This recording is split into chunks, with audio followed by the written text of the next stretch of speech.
Hey now, ladies and gentlemen, hey now.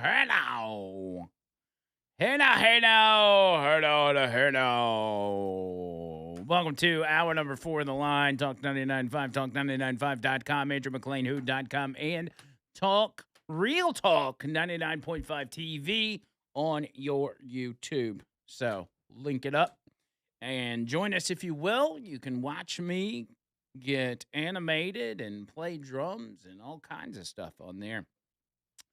Trump is speaking in Detroit now, and I will dip into that for a moment. But first, I noticed from Scott Adams' Twitter account, as we know, Scott Adams, creator of Dilbert, podcaster, kind of, in the conservative world kind of guy. Um, he had been sick and he passed away earlier today. Um, he put out a message. Apparently, he had written a note uh, back on January 1st, knowing, I think, himself that his time was limited and wanted to give a final message to the world. And I want to read it to you. It says, "If you are reading this, things did not go well for me. I have a few things to say before I go. My body failed before my brain. I am of sound mind as I write this, January 1st, 2026. If you wonder about any of my choices for my estate or anything else, please know I am free of any coercion or inappropriate influence of any sort. I promise." He said, "Next, many of my Christian friends have asked me to find Jesus before I go. I am not a believer, but I have to admit the risk reward calculation for doing so looks attractive. So here I go. I accept Jesus Christ as my Lord and Savior, and I look forward to spending an eternity with him. The part about me not being a believer should quickly resolve if I wake up in heaven. I won't need any more convincing than that, and I hope I am still qualified for entry." So there he is. And I didn't realize he wasn't a believer, but I never investigated it really. Uh, but in his final days, accepting Jesus Christ as his Lord and Savior, which I think would probably bring a lot of comfort to his friends and family. He said, "With your permission, I'd like to explain something about my life. For the first part of my life, I was focused on making myself a worthy husband and parent as a way to find meaning. That worked. But marriages don't always last forever, and mine eventually ended in a highly amicable way. I'm grateful for those years and for those people I came to call my family. Once the marriage unwound," he says, "I needed a new focus, a new meaning. And so I donated myself to the world, quote unquote, literally speaking the words out loud in my otherwise silent home. From that point on, I looked for ways I could add the most to people's lives one way or another. That marked the start of my evolution from Dilbert cartoonist to an author of what I hoped would be useful books. By then, I believed I had amassed enough life lessons that I could start passing them on. I continued making Dilbert comics, of course. As luck would have it, I'm a good writer. My first book in the useful genre was How to Fail at Almost Everything and Still Win Big. That book turned out to be a huge success, often imitated, and influencing a wide variety of people. I still hear every day how much that book changed lives. My plan to be useful was working." He goes on to say, "I followed up with my book, Win Bigly, that trained an army of citizens how to be more persuasive, which they correctly saw as a minor superpower. I know that book changed lives because I hear it often. You'll probably never know the impact the book had on the world, but I know, and it pleases me while giving me a sense of meaning that is impossible to describe. My next book, Loser Think, tried to teach people how to think better, especially if they were displaying their thinking on social media. That one didn't put much of a dent in the universe, but I tried. Finally, My book, Reframe Your Brain, taught readers how to program their own thoughts to make their personal and professional lives better. I was surprised and delighted at how much of a positive impact that book is having. I also started podcasting a live show called Coffee with Scott Adams, dedicated to helping people think about the world and their lives in a more productive way. I didn't plan it this way, but it ended up helping lots of people, lots of lonely people, find a community that made them feel less lonely. Again, that had great meaning for me. I had an amazing life. I gave it everything I had. If you got any benefits from my work, I'm asking you to pay it forward as best you can. That is the legacy I want. Be useful, and please know I loved you all till the end. Scott Adams. And so that is that's the final words from Scott Adams as we find out this morning that he has sadly passed away. And again, I think a great final message on his behalf that was, according to the date on that, was written just 13 days ago. So, with that said, let me tell you about Mandu. Let me tell you about getting in shape. Let me tell you about taking care of your body. That's right. Mandu, where it's at. I went to Mandu yesterday. I'm unfortunately being out of town, not going to be able to get my Mandu this week, but that means you need to take my place. You need to go get yourself a free session. Remember, 15-minute workout with a personal trainer, and get yourself in shape. We've got something at Mandu called New Year, New You Challenge. We started this in 2026, and it's just basically putting yourself in really a new situation, trying something new, stepping outside of your comfort zone, and doing something that is going to benefit you. So here's what we're going to do. This is going to be running, this new year, new you is going to be running from January 16th through February 16th.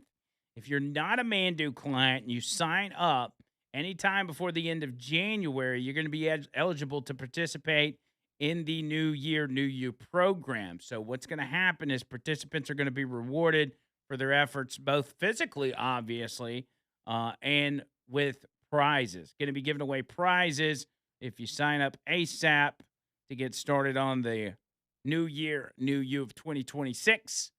Go ahead and do it. Just get signed up by the end of January, and we're going to be doing and giving away prizes through February 16th. Very excited about that, but I cannot, just outside of any sort of prizes or anything like that. This is about you and taking care of you. And it's really not just about you. It's about your family. It's about your wife. It's about your husband, your kids, and making sure you're there for them. You can't be there for them if you're tired all the time and you feel like crap and you're out of shape. You got to take care of yourself, and to be able to do it in 15-minute intervals, once, twice, 3 times a week, why wouldn't you take me up on that? Again, try it for free, MANDUU.com, Mandu.com. There's locations here in Homewood. There's locations in Huntsville, and soon to be a location in Tuscaloosa. So go to the website, all the information right there. For those of you locally that want to go to the one that I go to, 205-438-6003. Just make sure you tell them I sent you. 205-438-6003, Mandu.com. For the sake of argument, Donald Trump, again, speaking in Detroit. He's been speaking for a while, but let's dip into that just for a moment and see what we got. Sir, you made me look so good in front of my wife. My wife thought I was a horrible investor because every time I invested, we lost money. And we have a 401k, and I'm up like 85%. She thinks I'm Warren Buffett. She thinks I'm brilliant. She's now calling me brilliant. It makes my life much easier. I love my wife much more now. She calls me brilliant every time. I said, don't worry, you're going to do even better for the next 3 years. But one of the biggest reasons for this unbelievable success has been our historic use of tariffs. There was the tariff that made America strong and powerful in past generations, and then we got off it and we went to the income tax system. Great going, fellas. You know, we were the strongest in 1887, relatively speaking. That was around the McKinley time. Teddy Roosevelt and some others, but we were really strong. It was all tariffs. And I know what happened. Some of these countries got together and they say, hey, convince the United States that it's no good, the tariff system is unfair to us. And so some genius, I know who, I don't want to get into it, but some genius said, oh, let's go to an income tax system. So instead of foreign companies and countries paying everything, the people started paying. And then after that, you had a depression, but that was a long time. That was in like 1913, you had the tariff switched into income tax. And then in and they like to blame tariffs. You ever notice they blame tariffs? No, they brought tariffs back in 1932. They brought them back to try and save the sucker.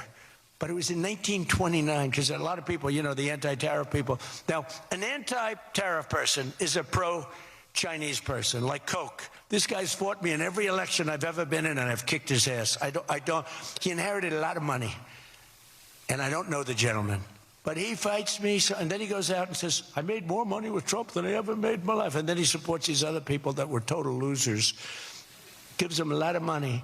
But he made more money. Everybody makes money with me. I always made money for people. And now it's tariffs that are making money for Michigan, and the entire country is stronger and safer and richer than ever before outside of that period of time. Now, if they had what was called the Great Tariff Act of 1887 or something like that, and it was a great group of people like yourselves. They picked really smart people to sit on a committee.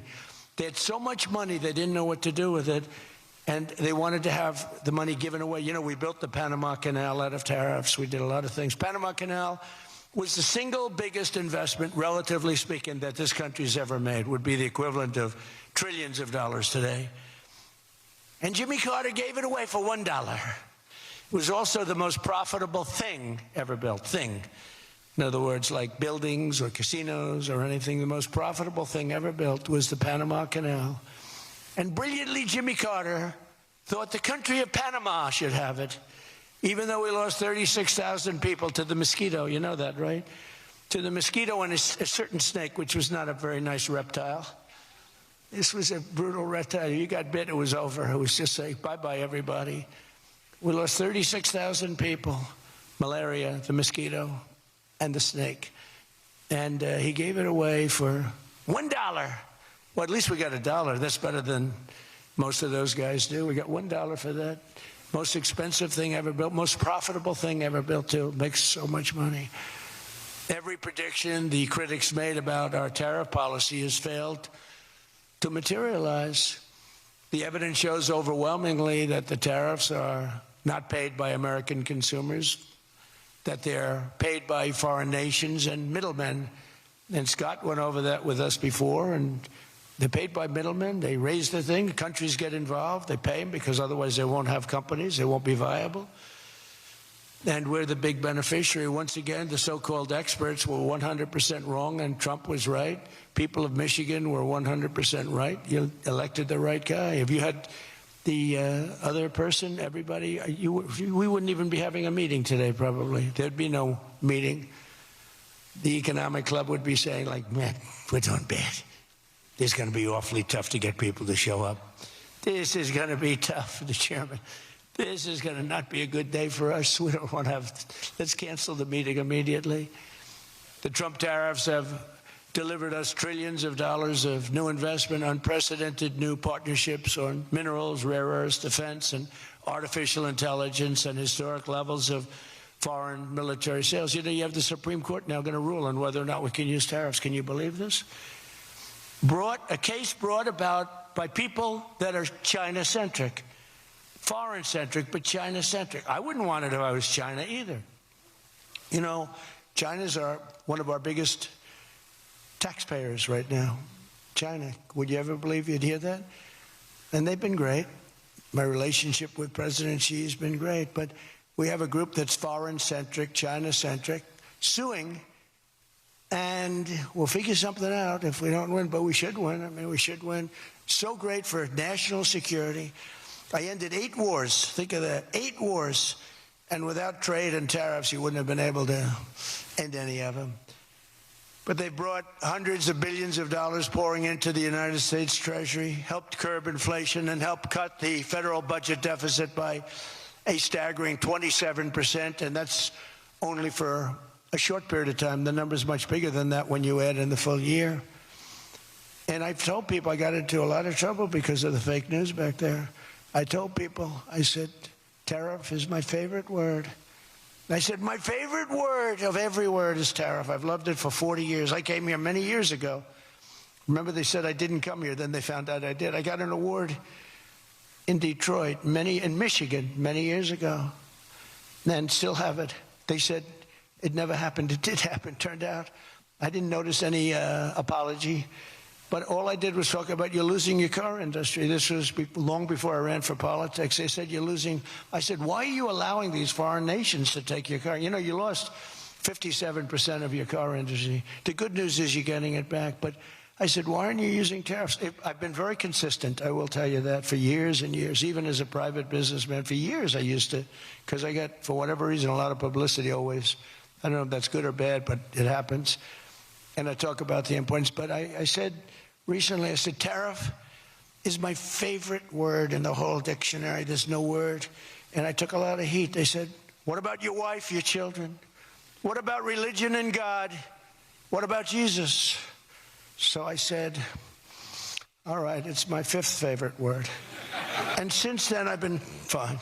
They hit me hard, these people, these fake news. They were killing me over tariff. He likes tariff more than his wife, more than religion. He likes tariff more than anything. What a disgrace. So I now call it number 5, and I'm in good shape. That was a rough day. It's my favorite word, and I got killed. Yay. Every word, you know, when you go up here, you take a big chance, especially me, because I go off teleprompter about 80% of the time. But isn't it nice to have a president that can go off teleprompter? When you think? Remember the speeches Joe would make? First of all, they'd last a matter of seconds, you know. Thank you very much. You ever notice Joe would always cough before a speech? State of the Union, he gets,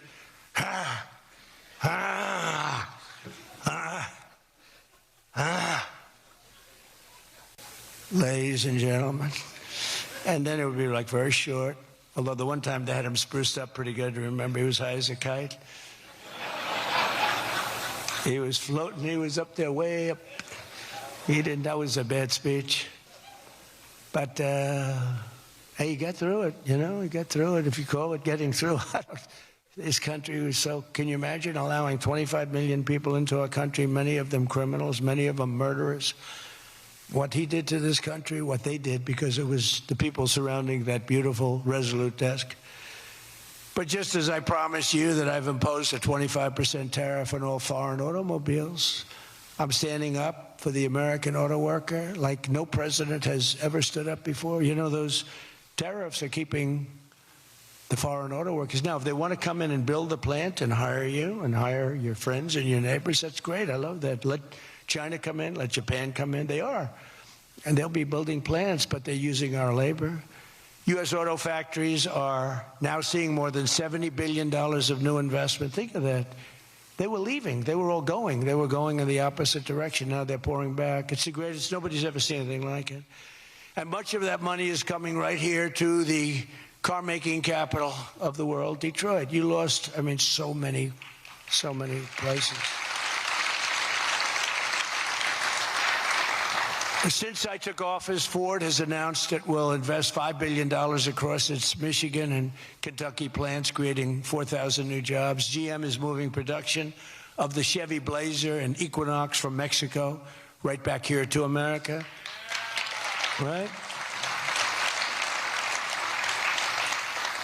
Is my favorite auto worker here by any chance? You know who I'm talking about? What happens? Where's Brian? Brian. Oh, I see. He made some cash. He's out to Florida. Oh, he's been very disloyal to Detroit. We're going to have to. He is such a great guy, right? Man, that guy fought for me when it wasn't the popular thing to do. He fought for me from day one. Well, you tell him I said hello to him, all right? That guy, he got it. 4 years ago, he got it, right at the beginning. He understood it better than anybody, better than the great economists. They had no clue. And Stellantis is investing $13 billion to expand its U.S.-based manufacturing plant by more than 50%. Stellantis doing a good job. Never before has an administration achieved such sweeping and dramatic turnarounds as has taken place just in this very short period of time. I mean, you're talking about 11 months. 11 months and you have a different business. 11 months and you're booming. I just spoke to an AI guy, and that's booming too. You know, we're leading China in AI by a lot.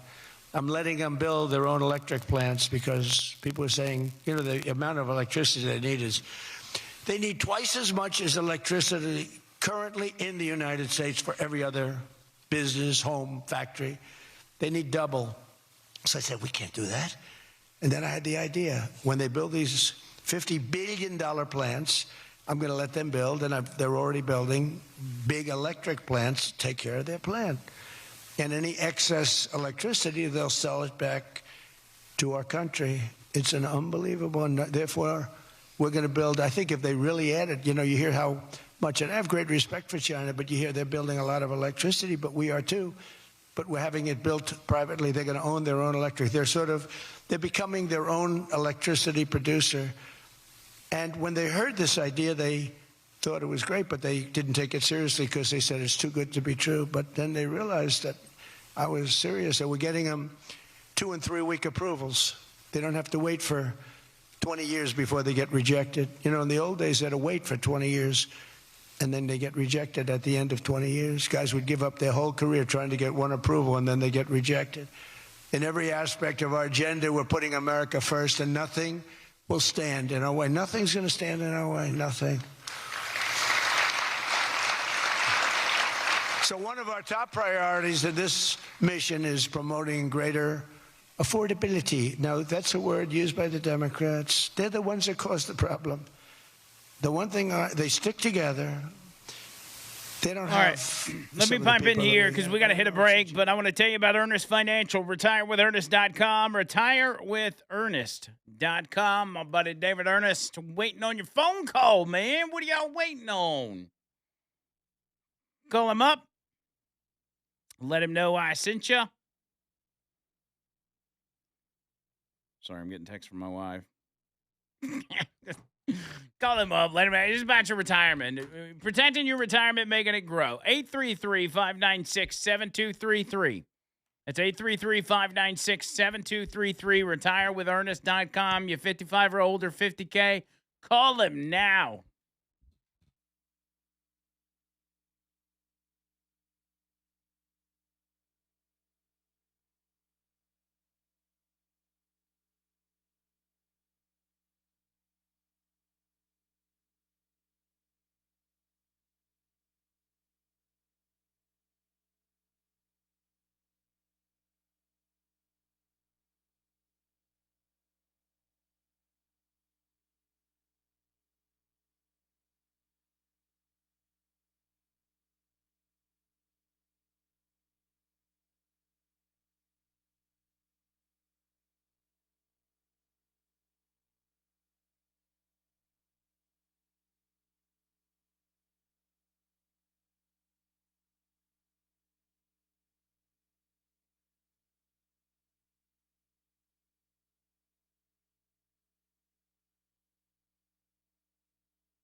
Underdog Fantasy. UnderdogFantasy.com and the Underdog Fantasy app. Do y'all know it's free to download the Underdog Fantasy app? Free. Doesn't cost you nothing. Nothing. Zilch. Cost you nada to download the app, and it costs you nothing to use my promo code, which is Hey Now, all one word, HEYNOW, Hey Now. And you're going to get yourself some bonus entries when you do that. Can't beat that. Can't beat them bonus entries, Coles. So download the app. All the sports you can think of right there. Make your picks. Get your picks right. Win yourself some money. Win up to 5,000 times your cash. You can even play with as little as $1. You hear me say that all the time because it's true. Very easy to play. Very easy to navigate. I've been using it for a very long time, and I've been winning money for a very long time. That can be you if you will just download the app and sign up. So what are you waiting for? Download the app today and use promo code HeyNow to score $75 in bonus entries when you play your first $5. That's promo code HeyNow. Underdog, make plays, win money. Must be 19 or older and present in Alabama. Terms apply. See assets.underdogfantasy.com/web/play and get terms _DFS_.html for details. Concerned with your play? Call 1-800-GAMBLER or visit ncpgambling.org. ncpgambling.org. All right, so we missed out on this yesterday, but I believe we are going to do it today if Carrie is ready. Do we have the ability to do that? I know we got some testing going on in the producer booth, but let's give this a shot. If it's not interfering, it's time, ladies and gentlemen, for the wheel of segment.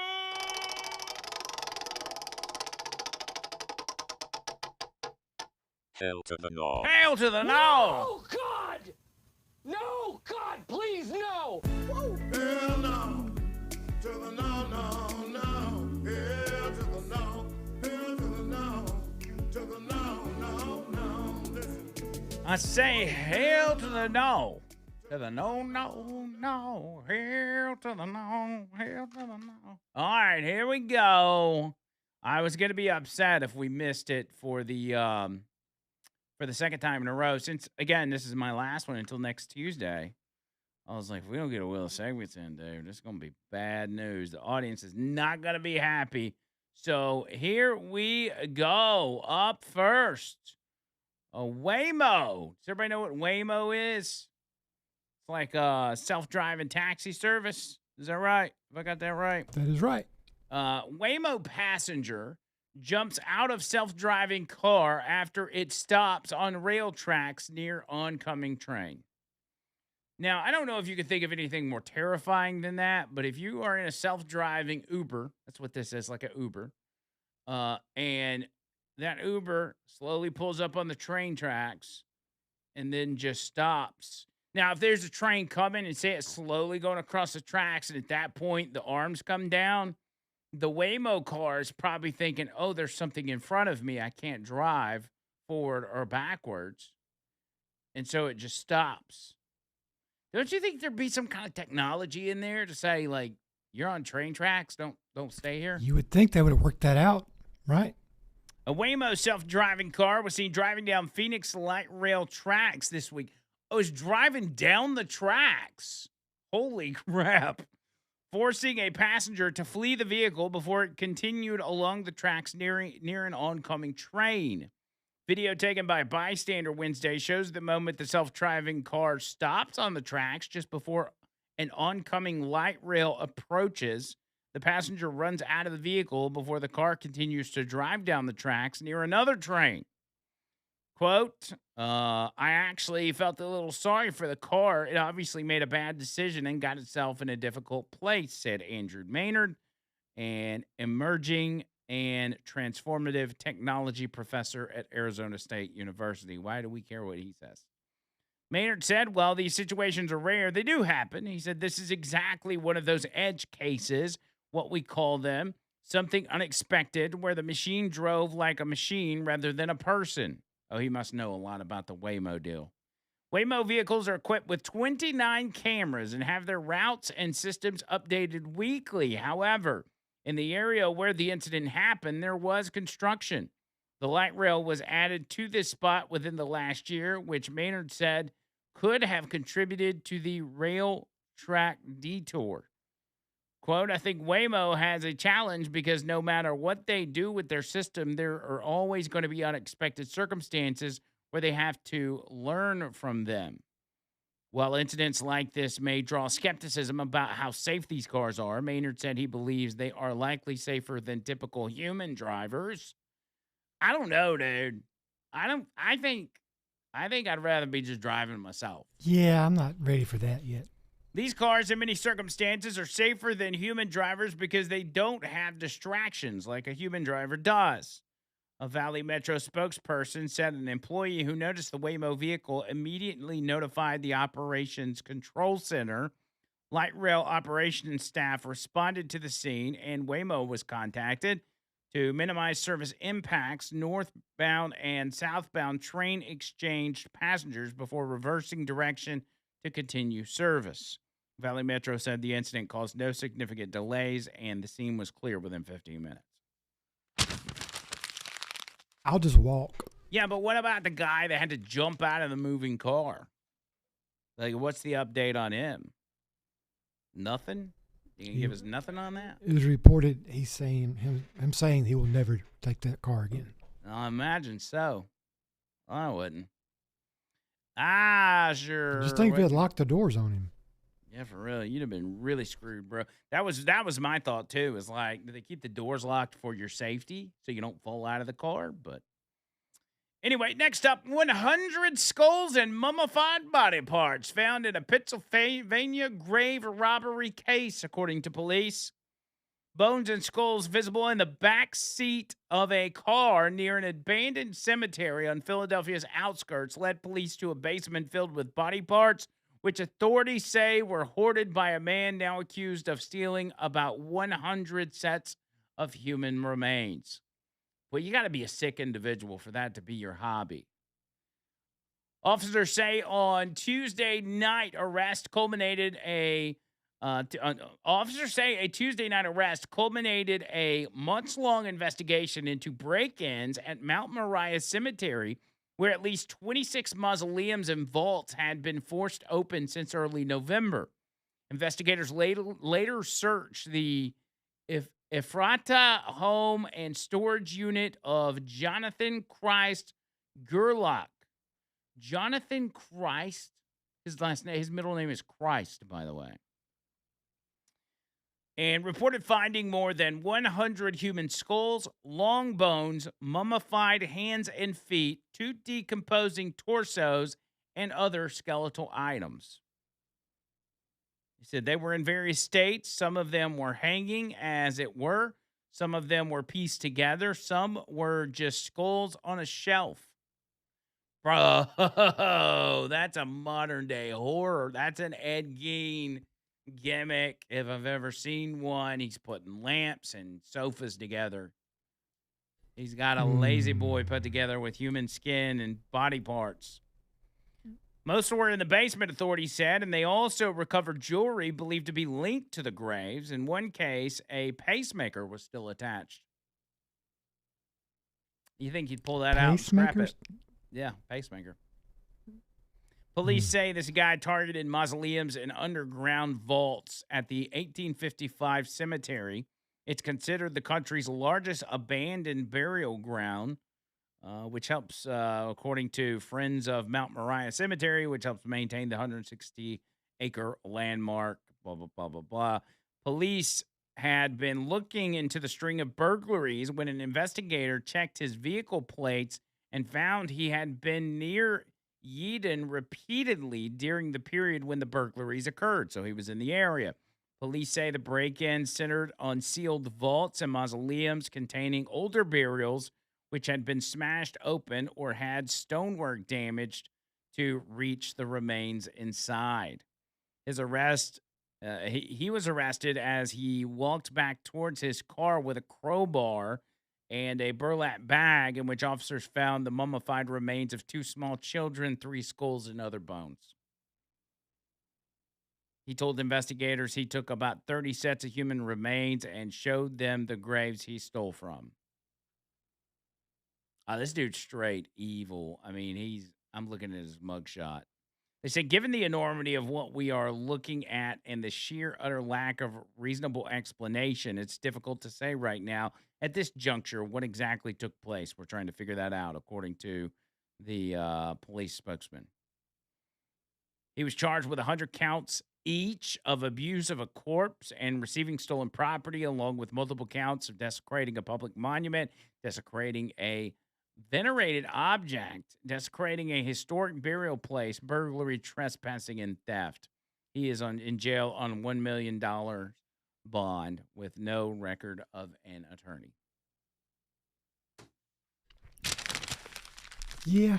Hail to the no. Mm-mm. Could you imagine living in that dude's house? Imagine being his roommate. I don't think you'd live there very long. You'd end up being a piece of furniture. Yeah. Yeah, man. It's like, what's that smell, bro? Oh, that's my old roommate. Have a seat. Why don't you come over here and have a seat? And last but not least, the worst cleanses and fasts throughout history.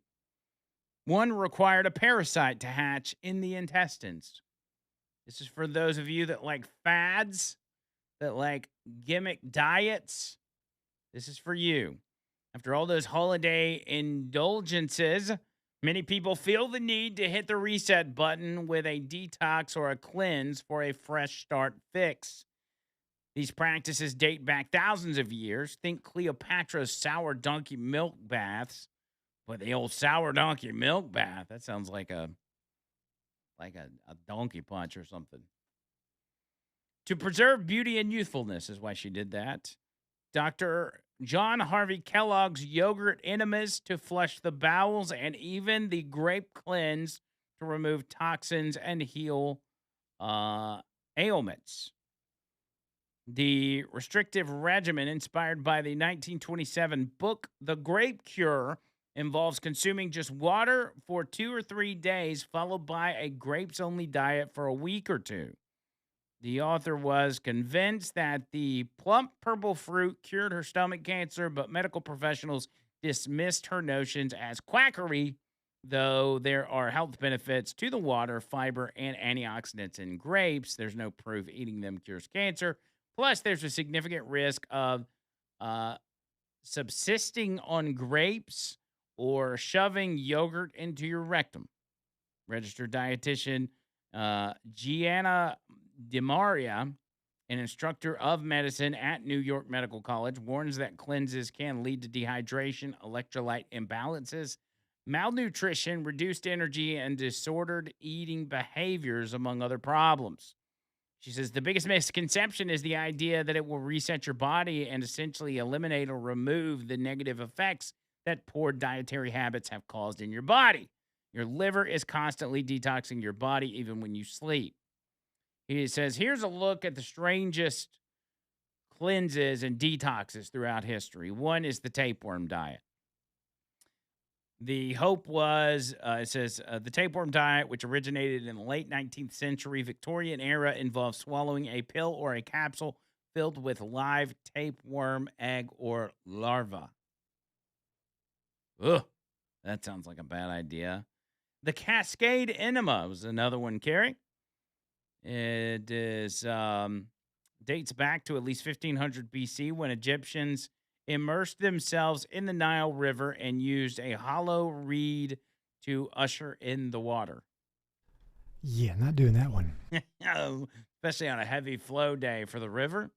Like, you got that water pressure coming at you. No. Next one is borax bathing. Borax, yes, the laundry booster, is being added to water, coffee, or smoothies to lower inflammation, improve joint pain, or reduce fluoride buildup. That's a TikTok trend from 2023. The chock full of charcoal became popular as a detox in 2014 when Gwyneth Paltrow's Goop spotlighted charcoal lemonade from an LA juice bar as a great cleanse option.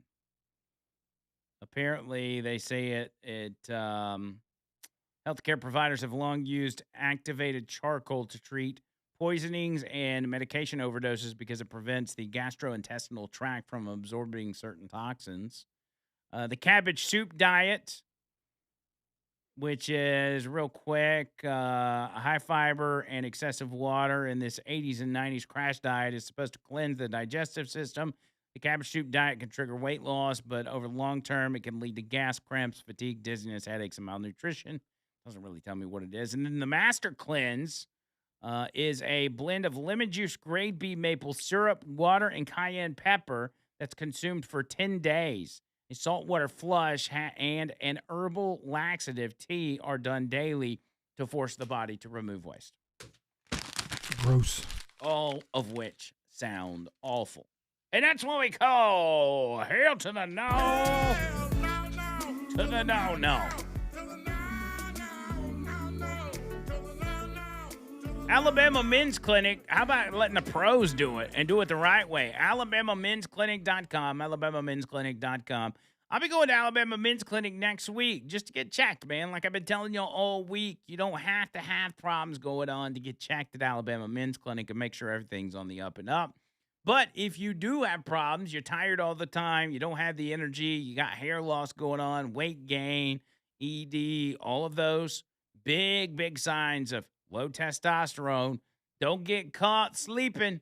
Make sure your testosterone's on the up and up. You'll be the best version of yourself. You can feel years younger if you've got a problem and you get this hammered out.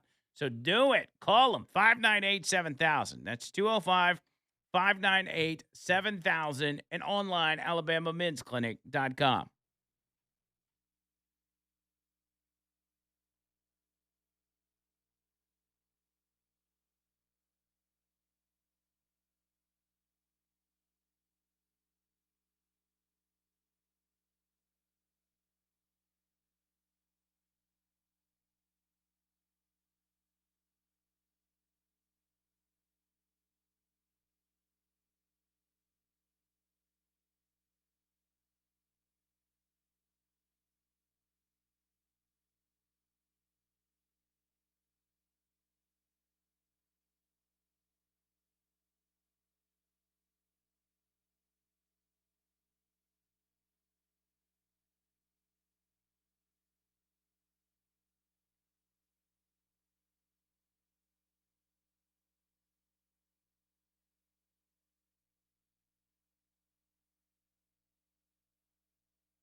Trump's still going, saying that he is standing up for auto workers. Just doing Trumpy stuff, which I love. Normally, I would provide you guys at length Donald Trump's speech, but it's my last day with you until next Tuesday, so I didn't want to just leave y'all hanging without a wheel of segments. I needed to provide that for you.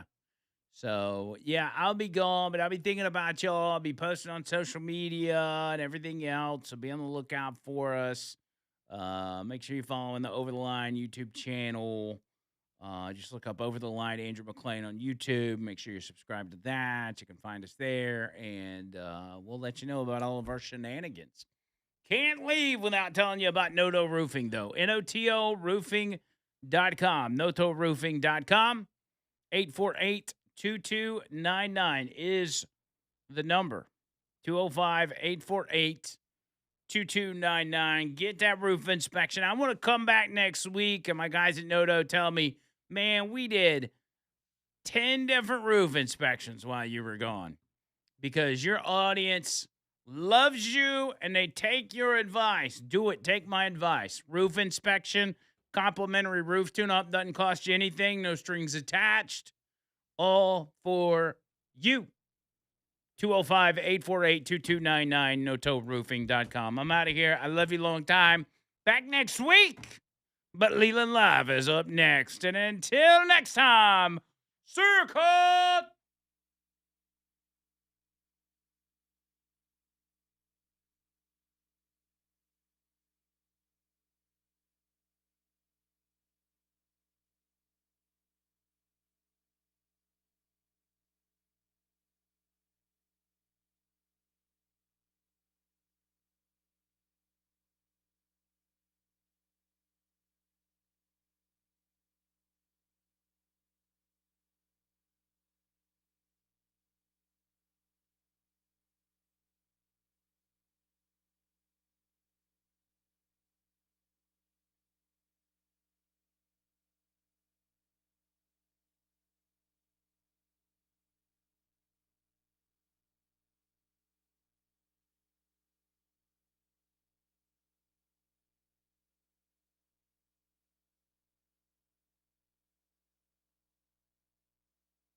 All right, y'all. Leland Live, Talk 99.5. Here we go. And kind of exciting, AJ. Should we go ahead and just announce it?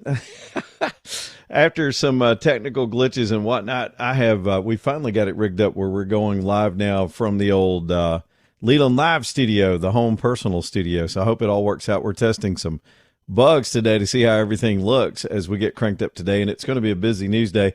For regular radio listeners, you won't even notice the difference, I hope. You know what I hope I don't do as we're getting a little bit more into adding cameras to this whole setup is start being one of those hosts where you're always referencing something on the screen and the folks at home or folks in their cars can't see what we're talking about. But I'm going to do my best not to do that. We're still the same radio show we've always been. Now you can just see us, which some days may be sadder than others. But we invite you to come check out the Talk 995 channel. We have a channel now on YouTube and I guess all the other platforms. I don't even know where all you can find it, but I just found it on YouTube at talk995.com. And so here we are with that as we roll along this afternoon. At some point, I'll give you all a little tour of the room here and we'll look around and see the whole setup. But this ought to be a whole lot of fun. AJ, you there? You doing all right, my friend? Just checking on you. There's a lot going on back in the studio, so I don't even know if AJ can hear me. Yeah, we're good. We're hey, just man, looking yo. at your screen and your face right now. So do I look pretty? Do I look pretty? Do you like it? Carrie was commenting on all the guitars on the wall. This is just, I don't know. Let's just be self-centered for a minute. This is just a reflection of me and my things that I like, and that's one of the things I collect and have in my life. So I surrounded myself with my happy little friends for the set here. Which is also when I'm not on the air where I hang out and pick a tune or two. So maybe later in shows down the road, we'll get some guests in here. I do have a guest camera. I'll flip to that. We'll have the ability to switch over and have somebody in here across from me. And of course, that's a little wide shot of the room we can do. And I'm switching all this myself. AJ, I'm a one-man band. I'm taking care of business. So y'all come and subscribe to the channel and you can watch us every day and also do all the things that we're all doing to keep you connected to everything that's happening in the world today. And man, are we busy with stories. Trump has just toured an auto factory in Detroit. As you know, he has made centering up the auto industry and all of manufacturing a big deal in his administration. And so he's focused really heavily on that today. And it's been very, very interesting to listen to his speech. He did get a little rambly. He was speaking to a business group there. There's not just auto industry professionals, but folks in that world. And I've been kind of trying to keep an eye on that while we got ready to get set up today. There were announcements. He toured a Ford factory just before that, and that was fascinating to watch the media follow him around. And the folks at Ford were announcing to him as he was touring their plant that because of some of the new environmental rules and EPA rollbacks, they're already able to invest in more of the production. That's not even being political. That's just being smart. That's just saying, look, if we're not having to spend the money on federal government compliance, we can hire people and build cars that are maybe a little bit cheaper and be more competitive in the market. So all that stuff's good. We're an automobile-centric nation. You know, I like having arguments with people that say, Europe, they drive trains in Europe. They love trains. We're so car. Yeah, we're a massive country. Trains just don't work here. They're fun. I've taken them around the country, but the country's too big. And Americans at our essence, and if we don't lose our essence as Americans, we're just independent. And there's nothing more independent than being able to get in your own ride and go where the heck you want to go. And that's exactly what that they're doing with the Trump administration, is making sure that industry stays solid. Here's the truth, and it's not hyperbole, it's not an exaggeration. If we had stayed on the track we were on, particularly under the last administration, we'd be buying nothing but Chinese cars in 10 years. That's a fact. The push to go to all electric meant that they controlled the battery technology for all electric. They had the rare earths. They had all the manufacturing process pretty much housed under their country. And if you think about it, then the mandates that we switched to these unreliable vehicles were forcing a lot of folks to have to do so. The market never really kept up with it. I think there'll always be Tesla, amazing. I know folks that have the Cybertrucks love them. And that's just because you got to build something that people actually want that's reliable and affordable. But we were in a box where the American manufacturers were not going to be able to keep up with the Chinese ability to manufacture knockoff products and copycat cars and EVs that they would be dumping into this country as they did with steel and other manufactured items. They can build it cheaper, dump it in here because we had no trade balance. We had trade imbalance. They had all the leverage. They controlled the ports. They controlled the Panama Canal. They controlled manufacturing. They controlled the raw goods. They controlled the manufacturing assembly process in their country.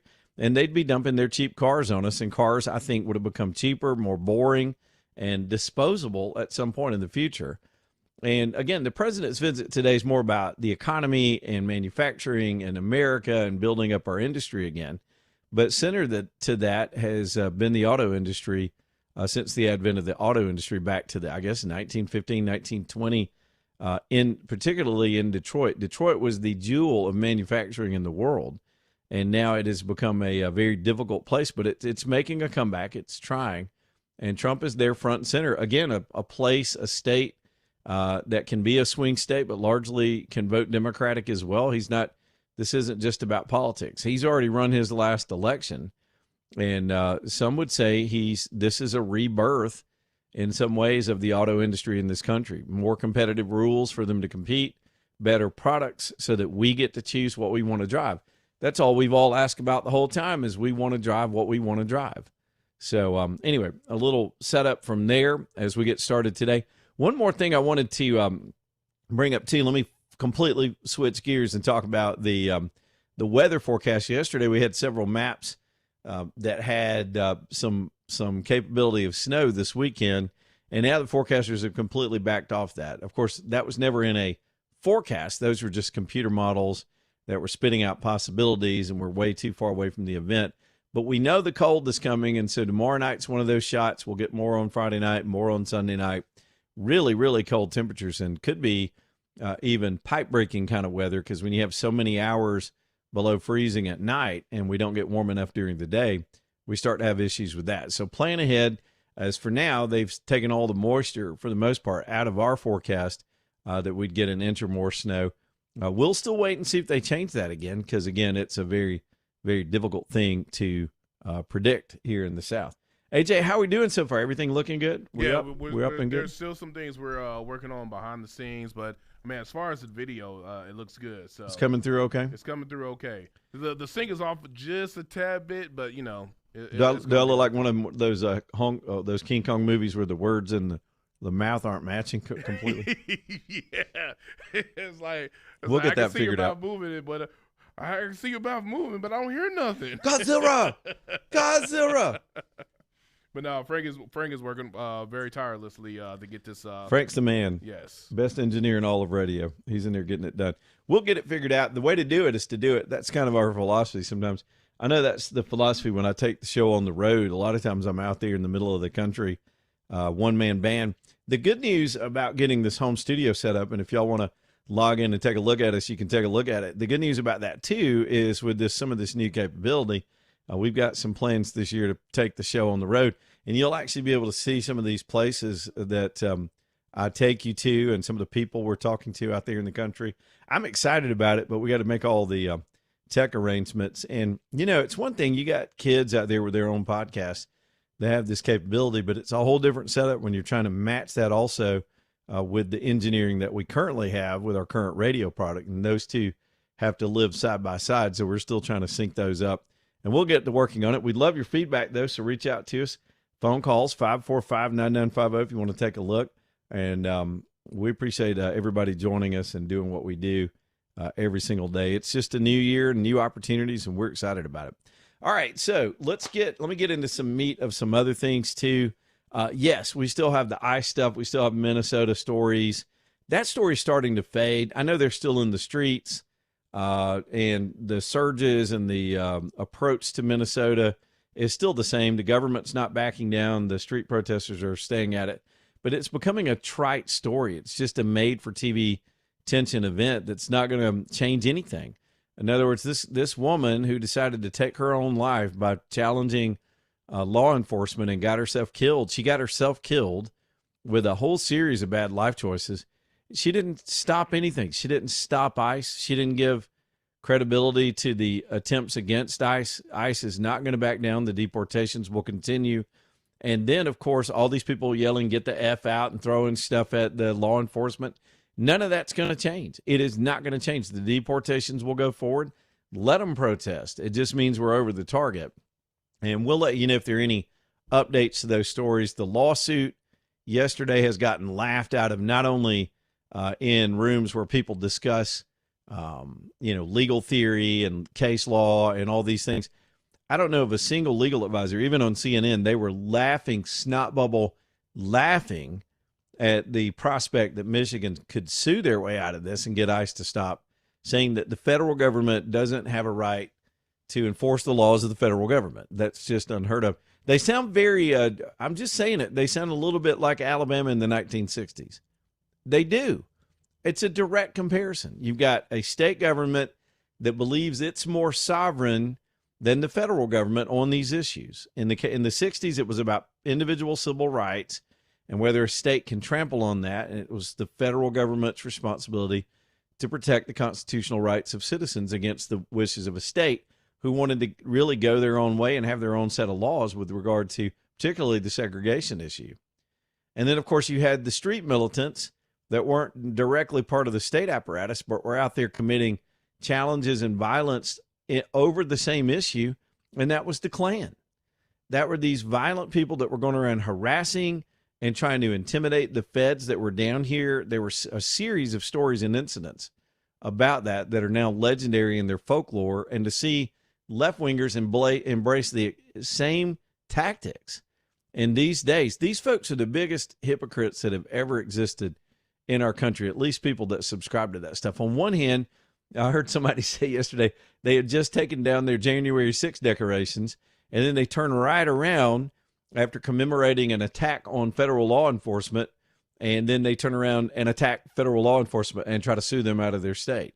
This is the same group of people that will tell you a man can be a woman, and a man, what is a woman? They don't know what a woman is until they decide they want to have a woman president. Then that's the key calling card for the candidate. Oh, it'd be the first woman president. Look at Hillary. Look at Kamala.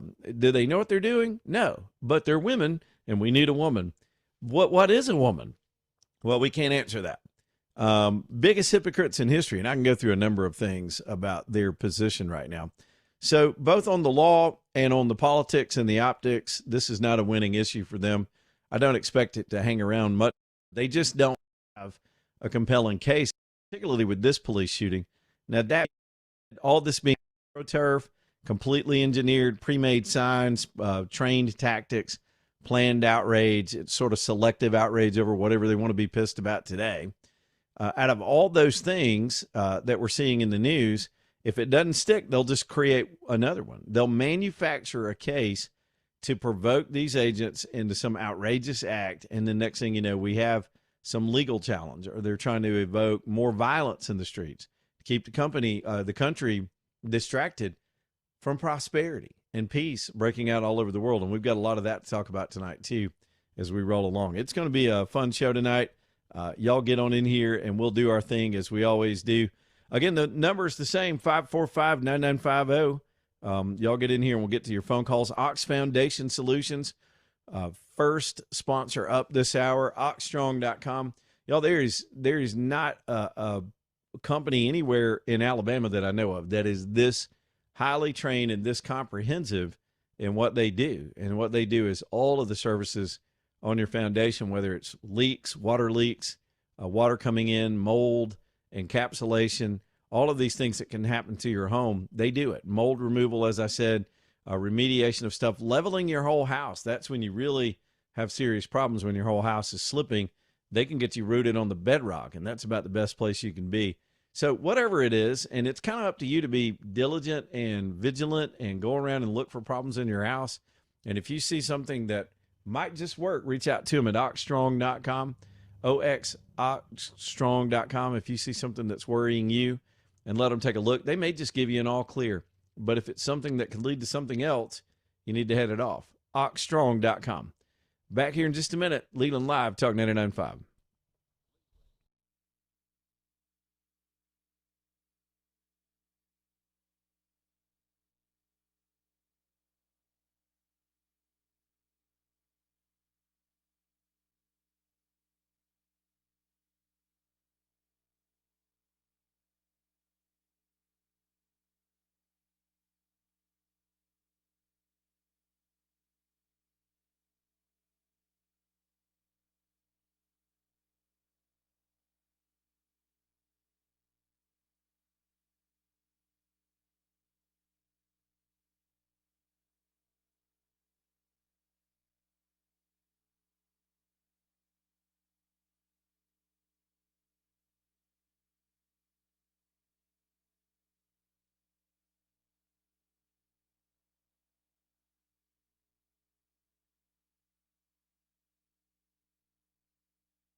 All right, y'all, Leland Live, talking 99.5. Let's go again here on this Tuesday. Is again, cold weather on the way. We'll be keeping up with any changes.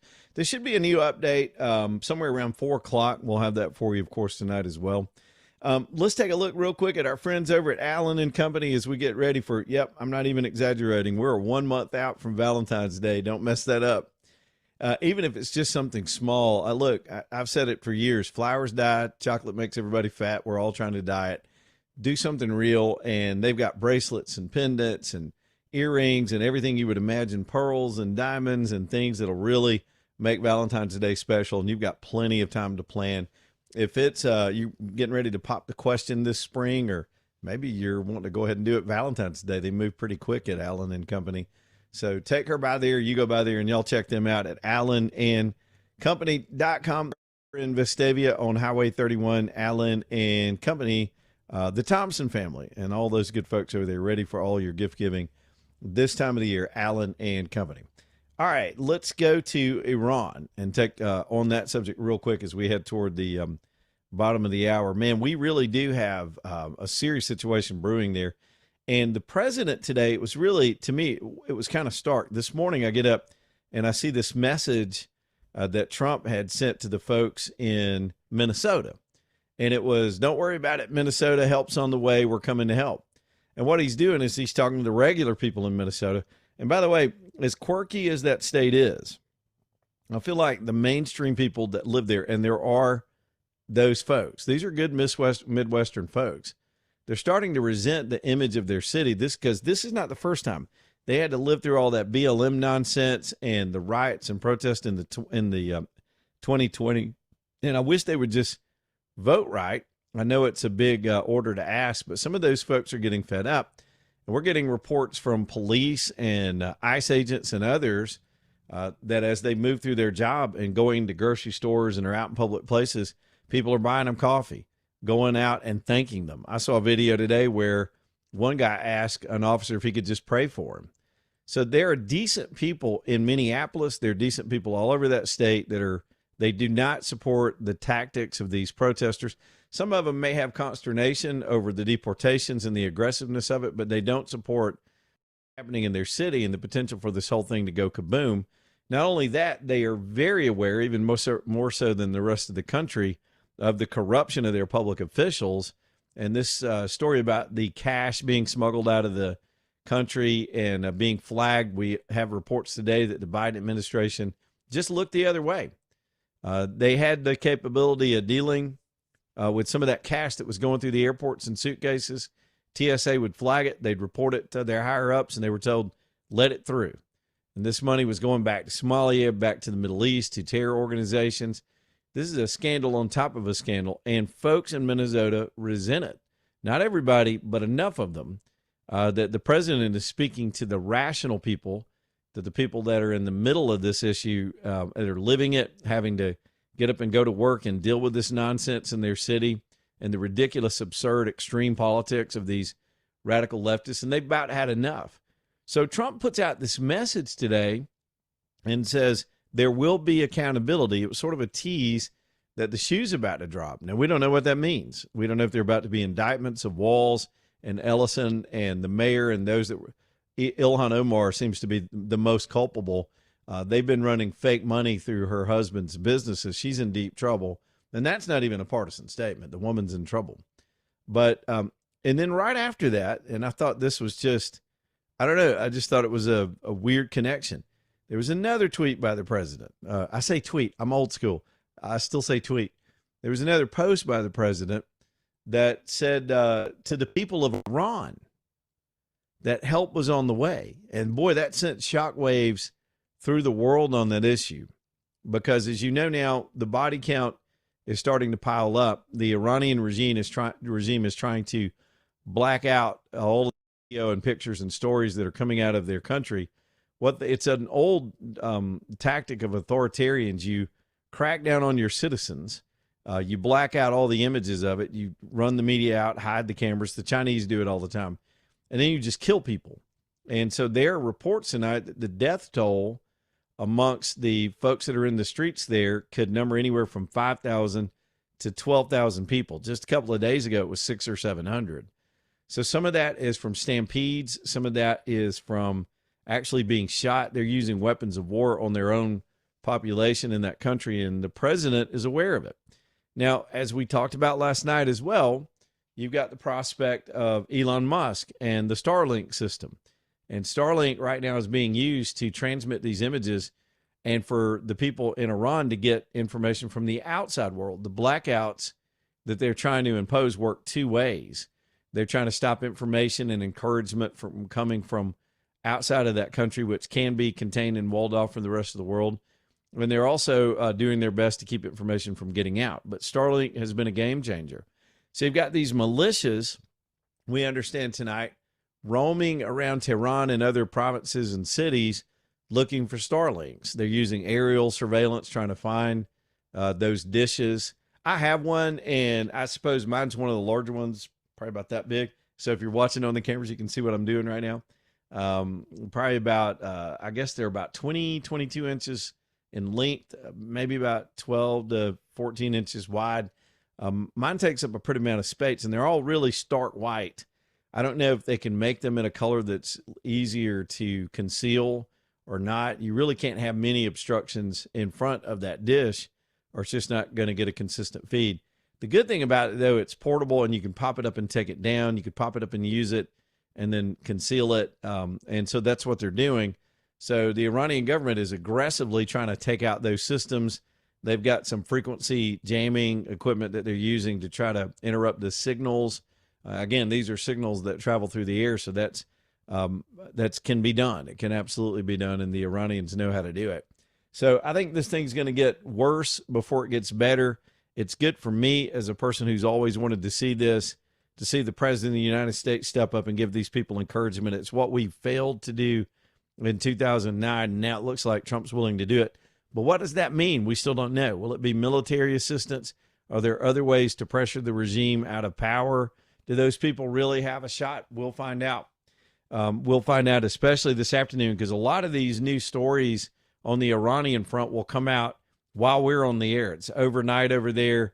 This is when people take cover in darkness and challenge their government. But despite the deaths and despite the outrage, the protests continue. And now the American president has told them, keep it up. We're with you. Help is coming. This could be very, very dramatic. Back in a minute. Leland Live, Talk 99.5.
With these new cameras, AJ, you can see me walking around and goofing off. I've got to be self-aware. Did Yeah, you we see me watched- making coffee? I We was saw making you myself a watching coffee. We saw you, scratch your backside. Oh, you yeah, know, I do all that stuff. There's going to be a lot of scratching going on. I'm getting old, man. I scratch all the time. hitching up your breeches. Yeah, we saw all of that. You're in a heap of trouble, boy. Yeah, I got a coffee maker in here because you got to power through shows like this that are this long. So generally about this time in the show, early in the first hour, I'll knock one out. Put it in my little, what mug do I have today? Maybe that's part of the show too, AJ. Do we have mug of the day or something? Now that we got cameras on the show. Oh, this is from my buddies over at Lake Wedowee, Alabama. How about that? Oh yeah. I was at my buddy Barry's house, and he gave me a coffee to go, and he put it in one of their nice mugs, and I stole it. So I still have it down here in my studio. No, it's you just you borrowed it extensively. That's how you say it because you can always come back and get it. Here, I'll show you a mug. Hold on, let me go to the watch shop. I'll show you a mug. Now, this might make you laugh. This about 98, 99. I had a radio show. It was a syndicated show around the state. It's a little concept I had. It was called Alabama Live. It was called Alabama Live. See the logo? Can you see that in the shot? Yes. Well, you know where it was carried in Birmingham. Check this out. I still have this mug. This thing's almost 30-something years old. Wow, wait a minute. On WAPI. WAPI. Can you see that? I can see. I would zoom in, but I don't want to screw the shot up. So I still have this mug. I have two of these things somehow after all this time, and that was back when radio had money to buy coffee mugs. I don't even think we have those, do we? No. Yep. We Yeah. barely have T-shirts now. I drank coffee out of this thing last week because I ran out of mugs, but I didn't want to wash it in the dishwasher. But yeah, that's an old mug from years and years ago of one version of the show that I did right here.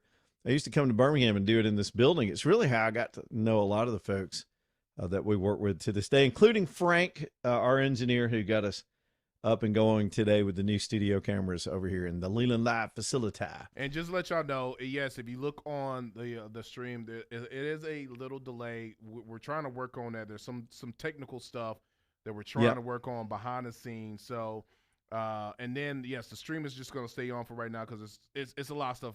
I can't go into too much detail, but Well, yeah, we'll figure get it out. up. We'll get it up and working and get it perfect.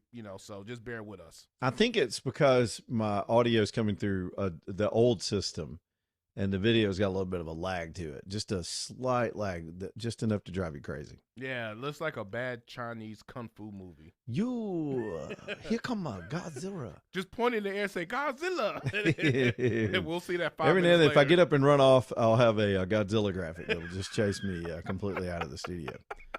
But it's one of those live and learn things, and we'll probably talk obsessively about it for the next day or two while we work the bugs out. But I think it's so far so good.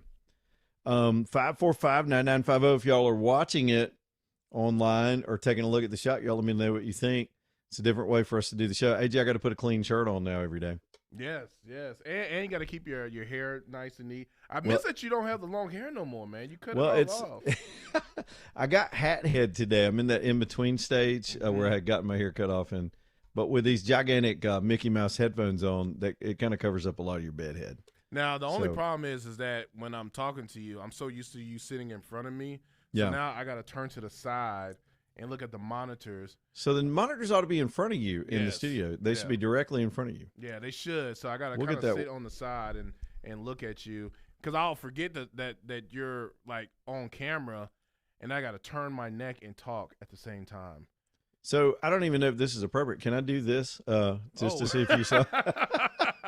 Well, I mean, look, you still do that to me anyway when see- you're in the studio, so it's no different. That's what I'm saying. If I was live, I'd do that to you during the air. I'd have these hand signals that I give you sometimes, like when we were going to break or wrapping up, or I make faces at the callers, and now I got to either keep doing that or quit doing that. I don't know which one's which. Right. Now, only thing you just need to do is like when you do that, have that sensor, black sensor bar on your yeah. finger. No, I'm just going to go with it.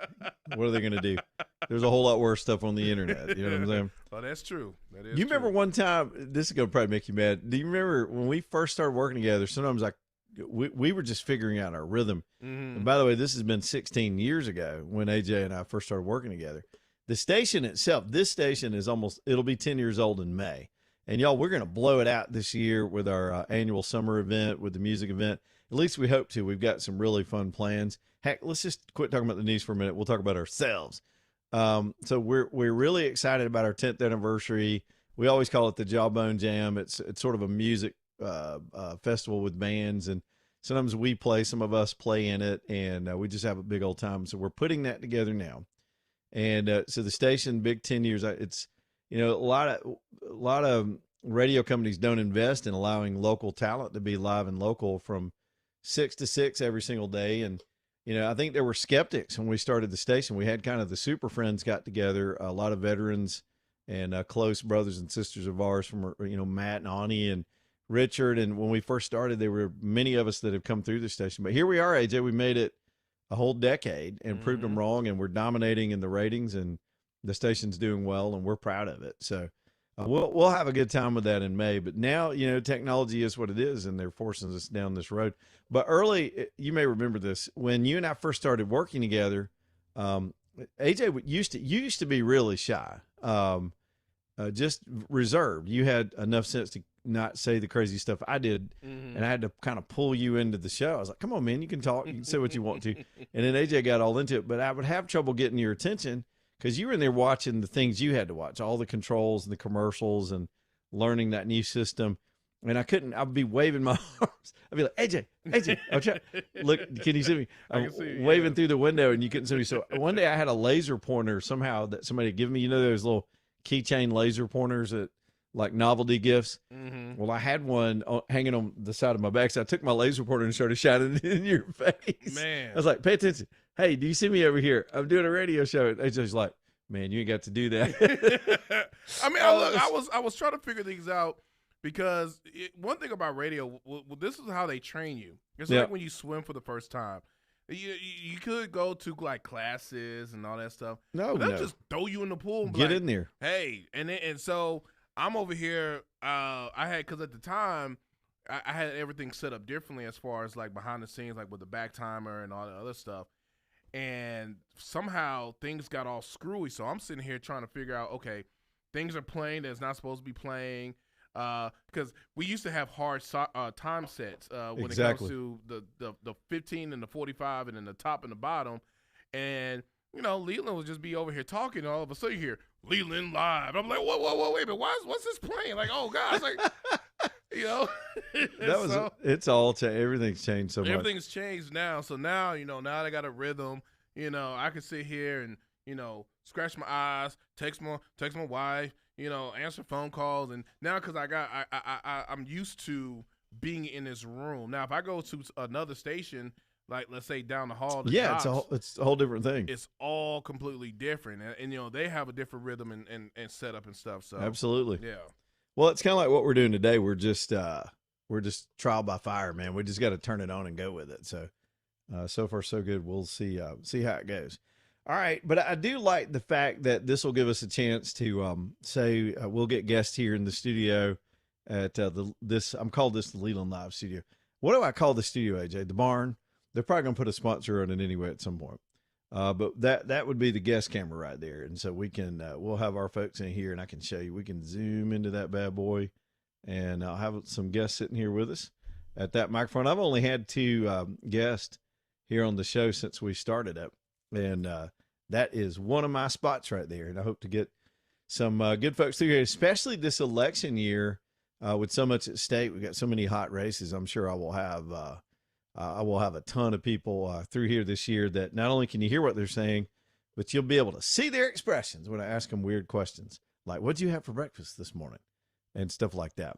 So we are live all the way live here from the barn, still working on the sync issues and not going to talk about it from now till 6 o'clock. We've still got headlines to do, but we want your feedback. So if you're watching it, if you're taking a look at it, tell us what you think, 545-9950, and we will put you on the radio.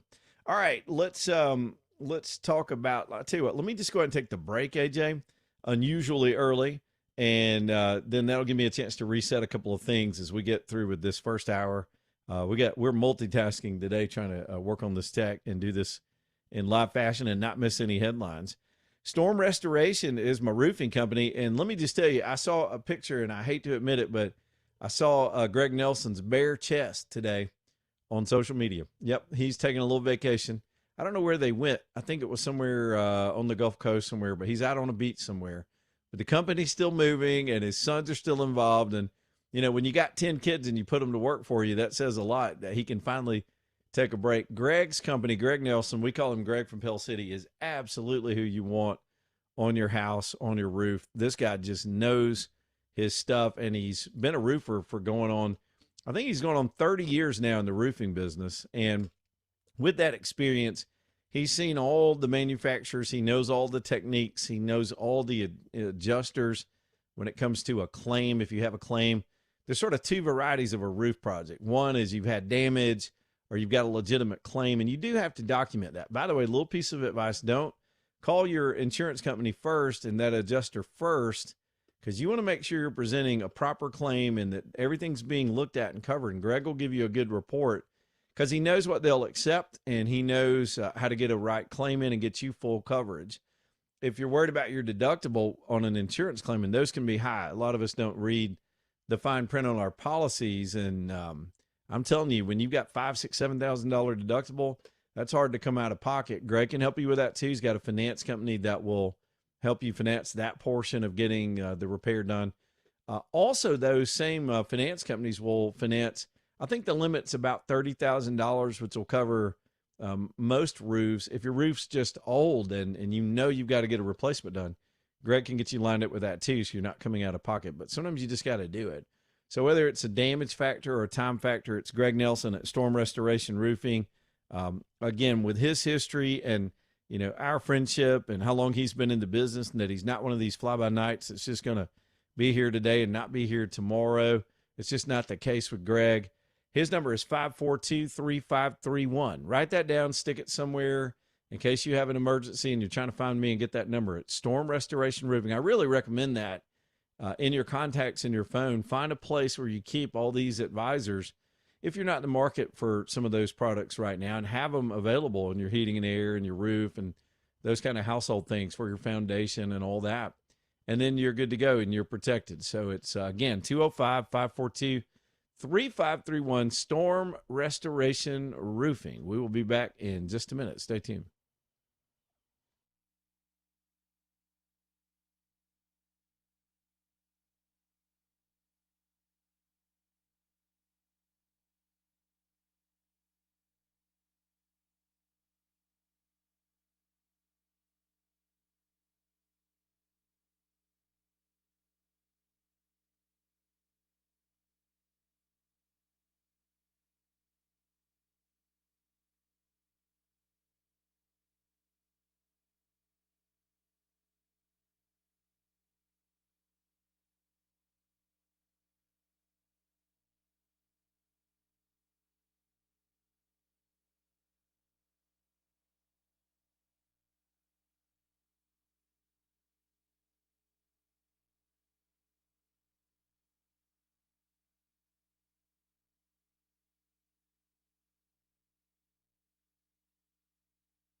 All right, y'all, 250 Leland Live Talk 99.5. Let's keep on trucking this afternoon as we're doing our thing.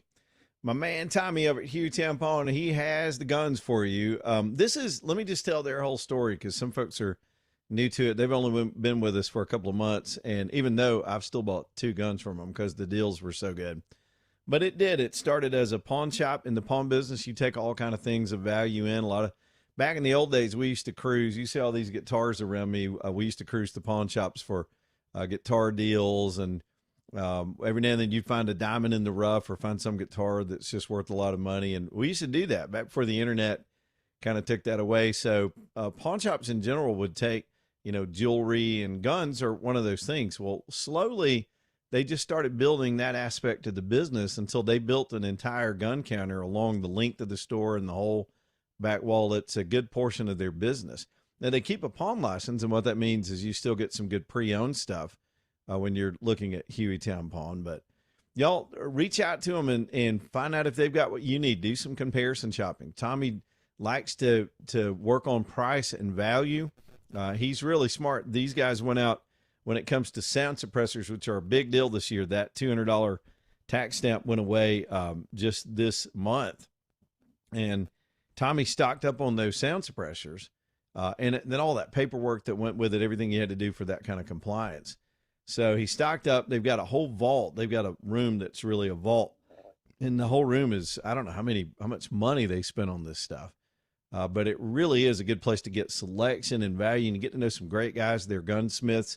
They can handle some of your work. They did some work on a Glock that I purchased for them to make it usable with a different kind of mag, and that was good. They did it right away too. It was really cool that they were certified to do that kind of stuff. And look, Tommy's a great guy. Adam, all those, they're just people you want to do business with. And it's worth the drive from all over our listening area. A lot of you wouldn't think maybe to drive all the way to Hueytown, but do that just if you're out kicking around on the weekend or you are specifically looking for something, whether it's hunting season. They've got a huge hunting line, tactical line, personal weapons, all the accessories. It's Hueytown Pawn. Take a look at them over in Hueytown, Brook Lane Drive, one of the main drags right there in Hueytown. Easy to find. I'm sure your GPS can take you right there. Hueytown Pawn. All right, let's talk about, I tell you what, let's take up the fact that the Supreme Court today heard oral arguments or heard arguments in person, also oral arguments over this transgenders in sports, this men and women sports issue. I think the original case was brought by Idaho, and they took up the whole issue. And I did get a chance to listen to some of the arguments today, and they tend to be tedious and technical. And as you know, they don't allow live cameras in the Supreme Court. It's just the audio. Hey, AJ, we're more sophisticated than the Supreme Court. We now have live cameras here in our studio. How about that? But so I couldn't watch it. None of us could watch it. But the networks gave it a lot of time because it's been an incendiary issue in our society. And I think it was designed to be that way. But I listened to the arguments. You try to, as many people do, you try to pick up on the tone of the questioning from the justices. This one seems to be an absolute slam dunk. When you listen to the both sides try to make their case, the rationale and the questions from the jurists up on the court, except for, of course, Ketanji Brown Jackson. And I'm trying to be as nice as I can about this woman. Every time she opens her mouth, I'm stunned that she's on the United States Supreme Court. It's just amazing. Clarence Thomas got the hearing going. He was brilliant as usual. She babbles, and she doesn't. What really frustrates me more than anything, when she does run into an articulate sentence where she's going after the other side, it'd be compelling to me if she did something that was challenging. When she does, you can clearly understand that she doesn't understand the law. Even us pedestrians and people not with legal degrees and are not studied in these issues understand that clerks are feeding her stuff. And when in a live environment, she does not know what she's doing. So I would not be surprised that she votes I guess you would say, against throwing these transgenders out. But I think they're going to uphold Idaho probably at least 7-2. It could be 8-1 based on what we heard today. But hard to know. The other thing is, if you're not in the room, you can't read body language and see some of the other things that happen. And the truth is, they probably made their minds up. A lot of these arguments are just for show. They're not really contemplation, and the clerks will do all the work to write the rulings, and we'll see that decision coming soon. I was under the impression somehow that this had already been argued and we were going to get that ruling this week, but that's not the case. Now, tomorrow, I think the court's going to issue more rulings, and one of those could be the tariff ruling over Trump's tariff policy. And there is some nervousness. Now, I haven't heard as much rhetoric. Let's just talk about that for a minute, and then we'll take it all the way to the top with the Supreme Court stuff. I did, Trump tweeted out how devastating it would be for the economy. I read that for you yesterday. He's correct. We're so dug in. He was so aggressive in pursuing this policy. This is not one of those typical cases where there's a one-off and he's just doing this with one nation in a showdown with one country. Trump went big and did it with the world. If you remember, he did it right at the beginning of April. The naysayers were absolutely wrong about what it would do to both the economy, inflation, our GDP, and the other elements. By the way, with GDP somewhere around 5.4, Trump also said today, and I think he's correct, because I'd kind of forgotten about this, but think about it. We pulled a 5.4 in the fourth quarter in our GDP, well over inflation. We've almost doubled inflation with growth. And we did that during a government shutdown. The government shutdown was so feckless, I even almost forgot that it happened. But the Trump team is claiming they believe, by their calculations, and of course they want to put the best picture on it, that we might have pulled a 7 GDP in the last quarter of last year if it weren't for the government shutdown. And I'm sure it had an effect. I don't know if it had that big of an effect, but 1.5 is reasonable. And can you imagine a 7 GDP? I'm not sure what period of history we've ever been able to demonstrate that we can do that. But again, tomorrow, the court's always a little bit cloudy. You never know which rulings are coming. They tend to be somewhere around 9 o'clock in the morning, and all the reporters will gather, and then they'll wait for the issuance of the rulings. And sometimes they're there live to read statements, read a minority statement or a dissenting statement, and it should be high drama. One way or the other, I think if they were to rule against Trump's policies, the paybacks, the effects of the trade deals, the manufacturing commitments. Again, Trump's saying this out loud, and the manufacturers will admit it as well. He has created an incentive to build your manufacturing here because to do otherwise is punitive, right? We were reversed prior to this strategy because it was more punitive to stay in the United States, especially when the capital gains rate was 35%. It was cheaper to build it with slave labor in China and re-import it all the way back here with little penalty into this country and use other workers to produce things. Trump has reversed that dynamic, and now there's plenty of incentive for people to build cars like he's talking about today in Detroit and other things here, because the tariff, even in places where they didn't even have to wield the tariff, they just threatened the tariffs. And by the way, he didn't invent tariffs. We already had tariffs. We already tariffed things that came in. The problem was an imbalance. We were tariffed by the other countries at a much higher rate, and there was a trade imbalance, and that's been cut in half. The trade deficit has been cut in half. So interesting. We'll see what tomorrow's ruling is, if it's on this issue or not, and what the fallout is, because if they uphold it, that's going to embolden some of these other things that are in the works as well. And that's what I'm pulling for tomorrow. We'll talk about it, of course, if it happens. Leland Live.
All right, y'all. Leland Live, Talk 99.5. Here we go again. Second hour of the show. We're kind of excited today because we're adding a new element to the show.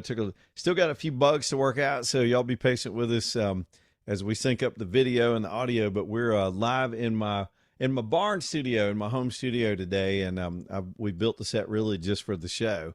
And I'm kind of proud of it. I think it looks cool in here.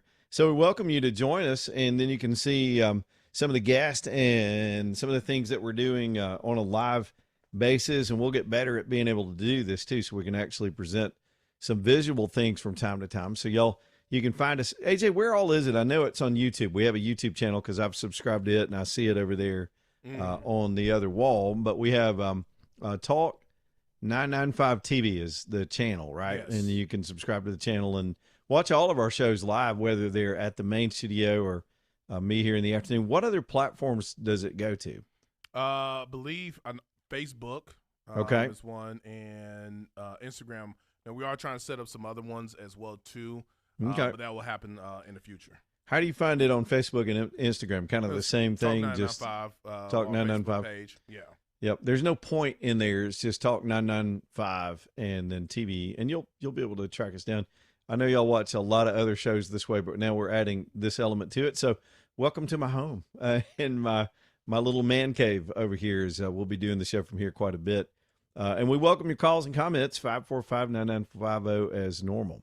Let's get back started with the things of the day this hour. And, of course, one of the first things has to be, let's just start with the possibility of snow this weekend. That seems to have disappeared overnight in the new computer models. There were a couple of yesterday that looked concerning, Sunday night into Monday.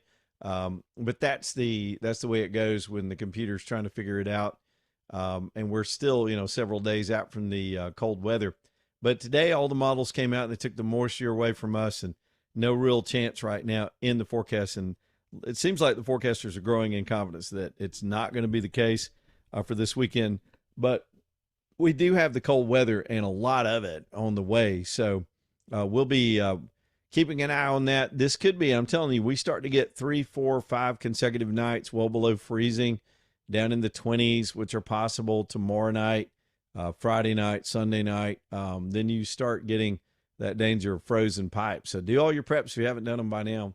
Do whatever you've got to do to get ready for it. Sure enough, wintertime weather is on the way here tonight. Now, let's take on the Somali issue to start this hour. Got a couple of sound bites for you. Trump was today, his big live event today, and I don't know that he'll do anything else today, at least live with the cameras. But he's in Detroit, Michigan, talking about economics, manufacturing, and all of those issues with the people there in Detroit. I think it's the Detroit Economic Club that he's speaking to today. And boy, as usual, he would have some things to say.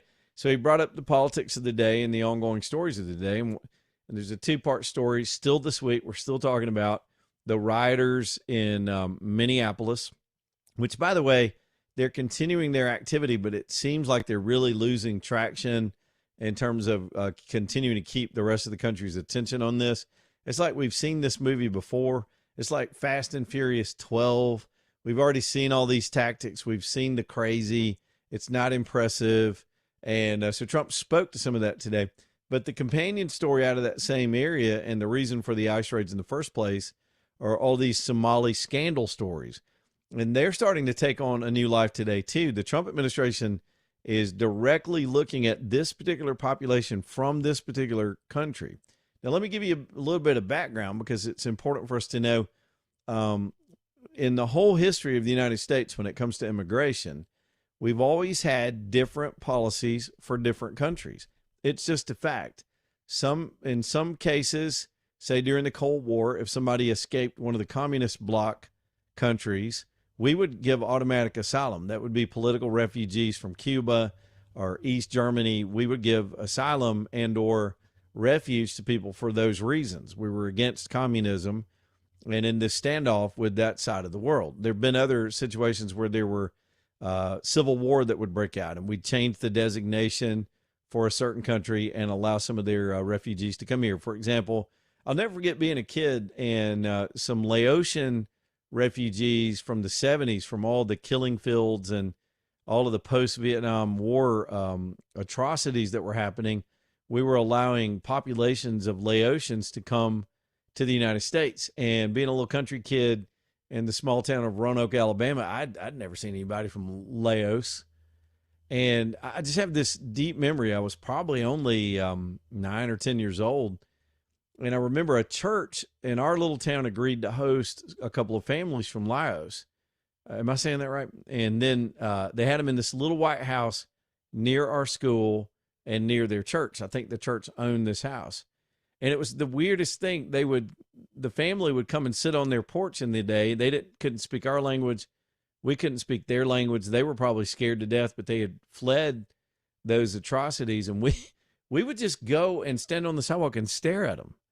And we kind of wanted to let them know they were welcome, but we were fascinated with them too, because that was a whole different world. And I didn't understand world politics at that age.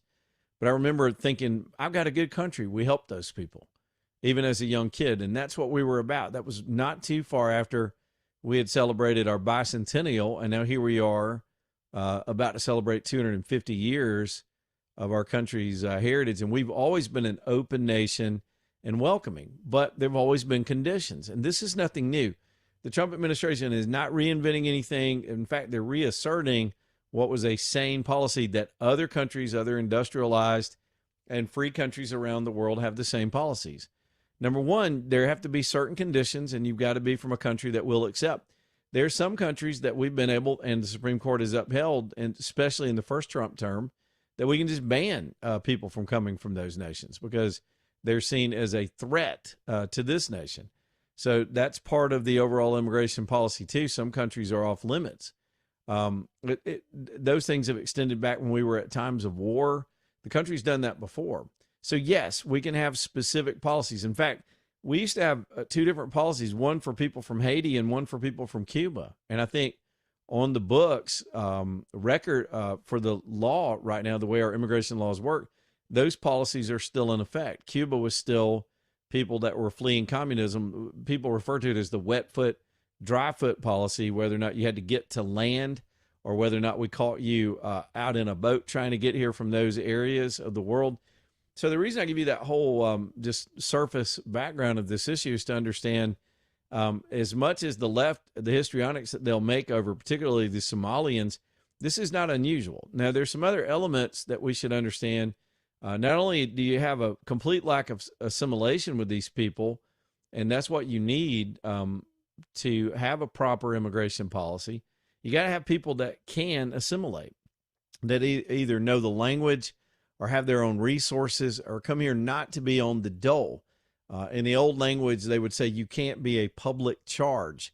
You can't bring the weight of your existence, except for some refugee exceptions, to this country and expect us to feed, house, and clothe you. So that's rational. No country can sustain that. As wealthy as we are, we can do that for a few people, but not millions.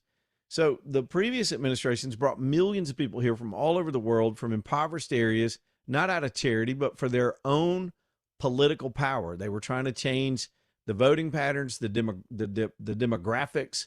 If nothing, it breaks up the cohesion, the American identity, the things we have in common, black, white, Hispanic, all of us who have been here and are citizens of this country. It breaks that up when you introduce a foreign population just for that purpose. These people are weapons of change brought to you by the globalists and the American left. And how do we know that? Because the same patterns of immigration have taken place in Europe. There wasn't some world calamity or volcanic eruption that caused people by the millions to have to flee to the West. It was organized, it was sponsored, and it was engineered. And that's what you see in Minnesota. They specifically laid out benefits and opportunities. You can't just get here from Somalia. One, people in Somalia are meager means. It's a third world country that's a hellscape to live in by any standard in the world.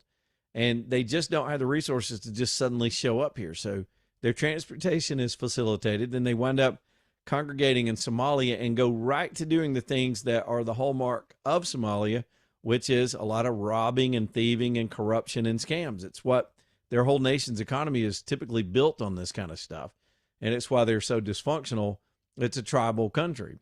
So they come here and immediately are smart enough to take advantage of the fools in Minneapolis. They've got a foolish mayor, a foolish governor, people that are doing the bidding of the Democrat Party, and they continue to, the people that are more guilty of all of this stuff than even the Somalians are the political leadership, the Americans that looked the other way and allowed this stuff to happen. So what am I getting at? Most of you know all that stuff by now already. Today, or as of last night, we had a policy issuance where we're going to take away the ability for any foreign national to ship money overseas. That's over. Those transmissions, remittances are done. Now, as we know, some of the Somalians were just doing it in cold hard cash, by $1 million at a time in suitcases, going through the airport that the TSA was looking the other way because that's what they were instructed to do in the previous administration. That's been stopped. That's been caught. They're now interdicting this cash. There's a bill in Congress today that could be a reconciliation bill that would go to Congress. And what that bill would do is make it illegal for anybody on public assistance or anybody that's coming in from these other countries or here illegally to qualify for public assistance. Now, that would necessitate that the agencies that are handing this money out check their citizenship status. And so now you got putting requirements on states that get control of this. Now, it's federal money, but it gets sent down to the state in blocks. And then from there, the states are the gatekeepers. They're the ones that decide who qualifies in a lot of this federal funding, and that's where the shortcoming has been. So you've got Tom Bessent. They're looking into the mechanics of how to stop this outflow. We've also got a notion this afternoon, and I think Trump might have spoken to that today.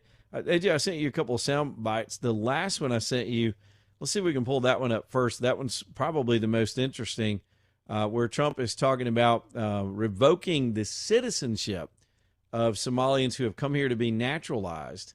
They came here and went through the process and became American citizens. But we've always got this revocation possibility of anybody that goes through naturalization, that citizenship is not permanent if you abuse the laws of this country. And they've been caught. Some of these people that were running these scams are American citizens. They went through the nationalization process.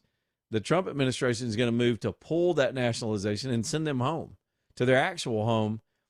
They say home is where the heart is. And in this case, I would say home is where you send your stolen money. They're sending it to Somalia. They're not even putting it into the Somali community here in the United States, outside the ones buying Lambos all around Minnesota. Yes, Lamborghinis. That's a whole nother story we'll get to at another point. But take a listen to this soundbite from Trump today as they are foursquare looking particularly at this nation, this set of immigrants, and the things they've been doing. A lot of them out already, but we're getting them out. We're also going to revoke the citizenship of any naturalized immigrant from Somalia or anywhere else who is convicted of defrauding our citizens. We're going to get them the hell out of here fast.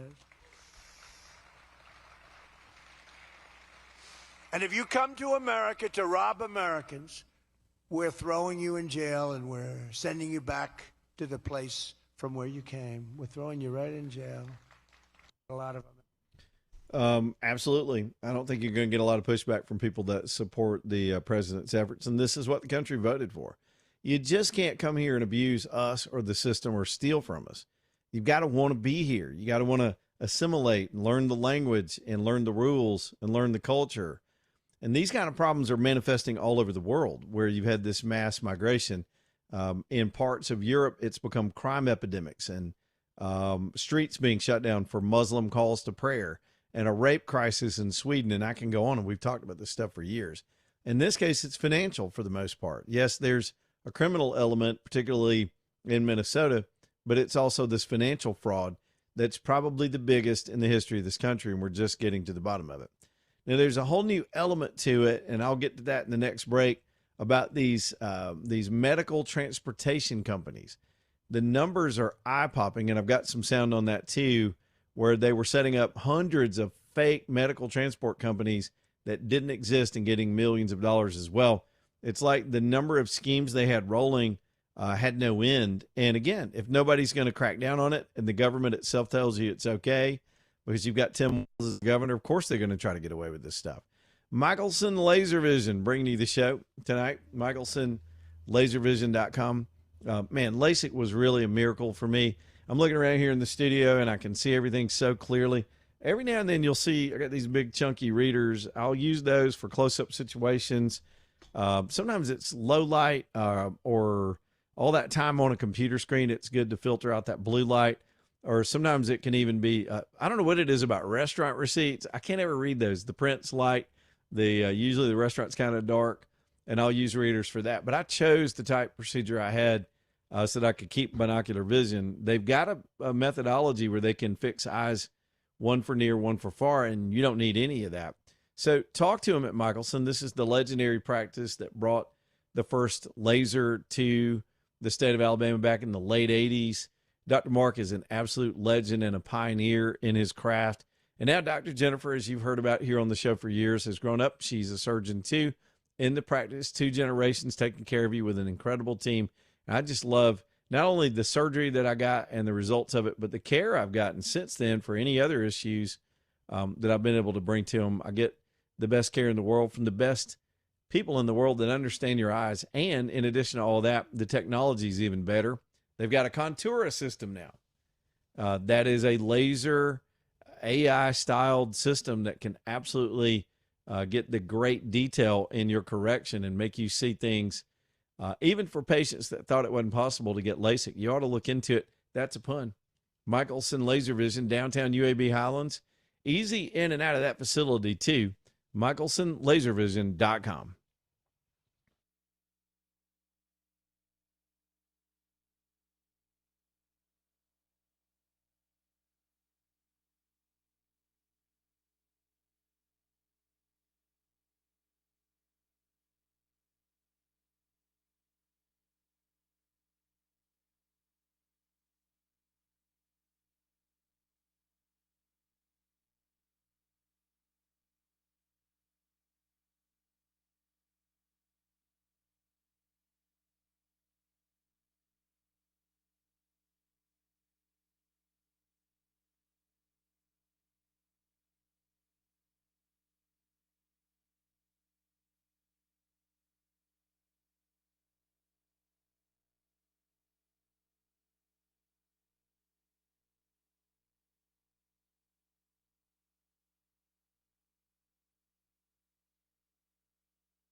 Y'all, my man Danny Knowles with the Knowles Group bringing you the show tonight. Danny's a lifelong friend of mine. We knew each other since we were knee-high to a grasshopper. We really were about 10 years old. When we first met, I had moved to our little hometown. I think Danny had always lived there. We lived in neighborhoods that were close together, and all us little dirty boys would run around just getting in the dirt and riding our bicycles and playing baseball in the yards. We'd make up, made up sort of, what do they call them, pick up baseball teams and play ball in the summers. Those were good days. We grew up in a place that felt like Mayberry back in the day, but it was just a poor textile town. The mill had closed, but we were high on life and just raised by some good people with good values. Danny's still like that today. He's not forgotten where we came from and what the adults in our lives taught us about how you treat people, and I like that about him. That's why he's such a good fit on the show. And outside from all that character stuff and the personal reference, he's a outstanding financial advisor with unbelievable success. And he raised 3 young men to work alongside him, and they really are the Knowles Group. His sons are there with him all the time. So reach out to Danny and let him help if you're looking at your long-term or short-term plans. Sometimes you just need that advice. You may know, say, I want to retire at 70, whatever, but you don't know how to get there, how much money you're going to need to be comfortable when you're there. Or maybe you know how much money you want to retire on, but you don't know when you can hit that goal. Danny can work on either of those tracks. It's a bit of a process. And when you've got steady growth, when you've got steady plans and a plan that you can stick to and a coach to tell you to stick to it, and you get a little bit of discipline, you could really take care of things for down the road. Whether you've already invested your money and you need a new advisor or you're just starting out, it's Danny Knowles at the Knowles Group, Knowles, theknowlesgroup.com, theknowlesgroup.com. All right, man, things going on. 545-9950 is the phone number if you want to get in on the show. Get in on the show, and we will put you on the radio. Again, 545-9950. Real quick, let's talk about the other angle on the Somalians, and this blew my mind yesterday, and I'll see if I can do a lot of this stuff from memory. It's pretty amazing. They had started setting up these medical transports. Now, these aren't ambulances. These are somebody needs a ride to the hospital or somebody needs that kind of transportation. Of the 1,100 in the city of Minneapolis, now, cities don't need that many medical transports, but let's just assume they do. 900 of the 1,100 were Somalian. And when investigated, it's found that a lot of these businesses don't exist. They were getting millions of dollars. I think it was 20 grand per ambulance or something like that. Or was it 70? It was 70 grand per ambulance in your medical transport system. And some of them were housed out of restaurants and bars and bowling alleys and butcher markets. It's a scandal. Back in a minute.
All right, it's 3:34. Leland Live, talking to NM5. Let's go. We got so much happening in the news today. A lot of it is, to be real, follow-on stories from the stuff we've dealt with the last few weeks. I'm going to review some of the, since Trump's focus is on the economy today and manufacturing, some of the things, some of the big policy stuff just in the last few days that they're pushing. Now, again, not much of this stuff's going to matter if they can't make this into law. But for now, these are all things that I can get behind and support. Leland Live, talking to NM5 now, new and improved with cameras from the home Leland Live studio. So y'all get in here and take a look at that on YouTube or Facebook or whatever. Love your comments. Love your feedback on how we're doing things. And we're still working out a few bugs in this stuff, but we'll get it worked out eventually. And hopefully y'all will like the video element. I know somebody said maybe you should have had a guest today since you're debuting the cameras. We don't do a lot of guests on the show, but when we do, it'll be nice to be able to have them here in the studio and put the mic on them and put the camera on them at the same time. Honestly, I didn't even know we'd be doing this today. We got a little ahead of ourselves with our tech. We had tried to start this at the beginning of the year, but we had a little bit of difficulty connecting the two studios. But now I think we're in good shape, and so we'll be trying to do that down the road. And look forward to some new stuff we'll be doing this year with some other podcast products and things like that. We're pretty excited going into 26 about what we're doing. And by the way, none of that would be possible without a complete steady stream of long-term advertisers that have been with us and had success with us all these years. One of those is Douglas Cooling and Heating. If I think back to the beginnings of this show 16 years ago, Douglas was right there. It had a different name at the time. There have been some mergers and acquisitions over the years, but it's the same great folks that are doing an incredible job on your homes. Now, with this inclement weather coming in, both your furnace and your water pipes are going to be challenged by this 20-degree weather every night and heated nights of it coming up. So if you wind up in an emergency situation, I'm telling you, Douglas is just the best. But you got to have that number. You got to call them quickly because usually when pipes start breaking, it happens all over town, and there becomes a little bit of a line for getting your pipes fixed. But it can happen, and it can happen quickly. So that number, if you do have emergency work for both your heating system, if it's starting to sort of fizz out on you, or your pipes, it's calldouglas.com, C-A-L-L, calldouglas.com. I do appreciate so much the work they've done for me. They've done all this stuff. They fixed an in-ground broken pipe. I'll tell you that story real quick. I had a bill that came in. I was live on the air, and this bill came in for, I think it was $3,500 from the Birmingham Waterworks.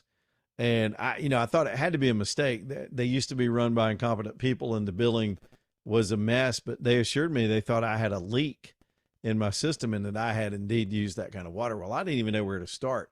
The line from the road to my house is 1,000 feet, and it's all buried. And I'm like, how do you even start?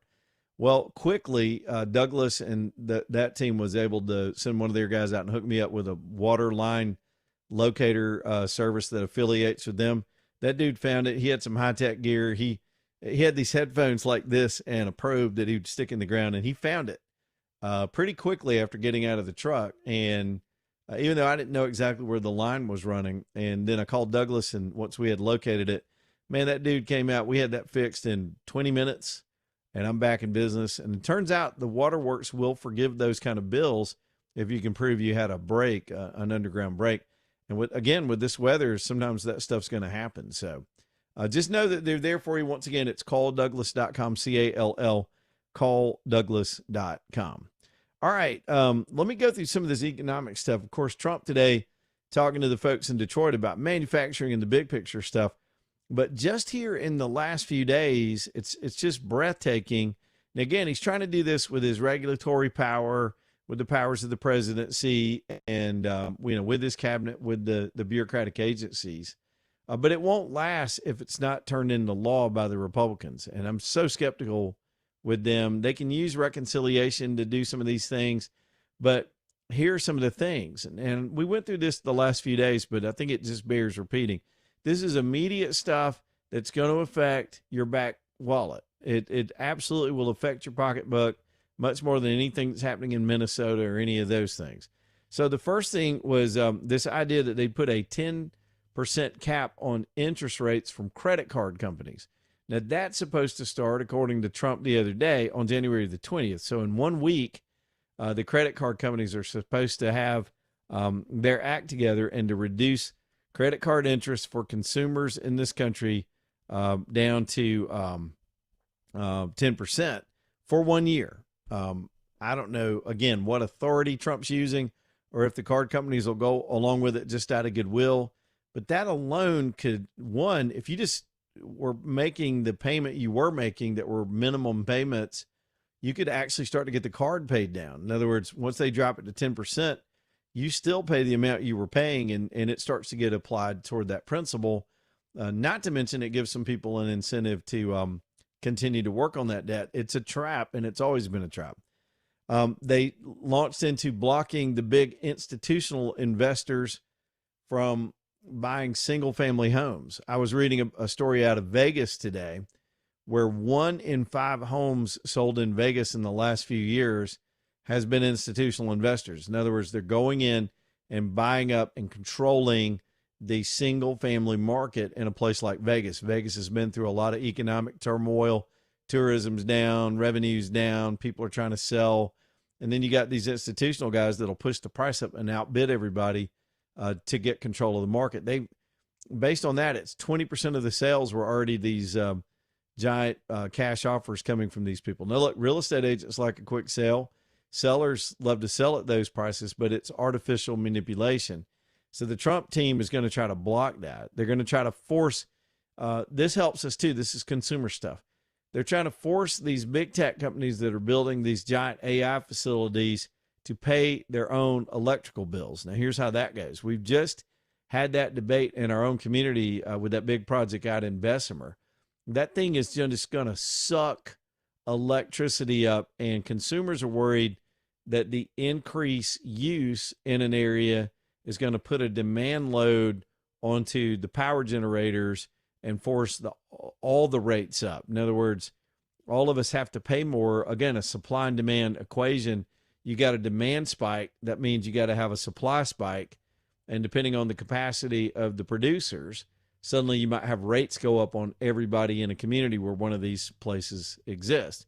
Now, as much as we've got to be ahead of AI and get on board with that and lead the world in it, and these facilities have to go somewhere, they're not always a win for communities. The construction jobs from the outset are incredible.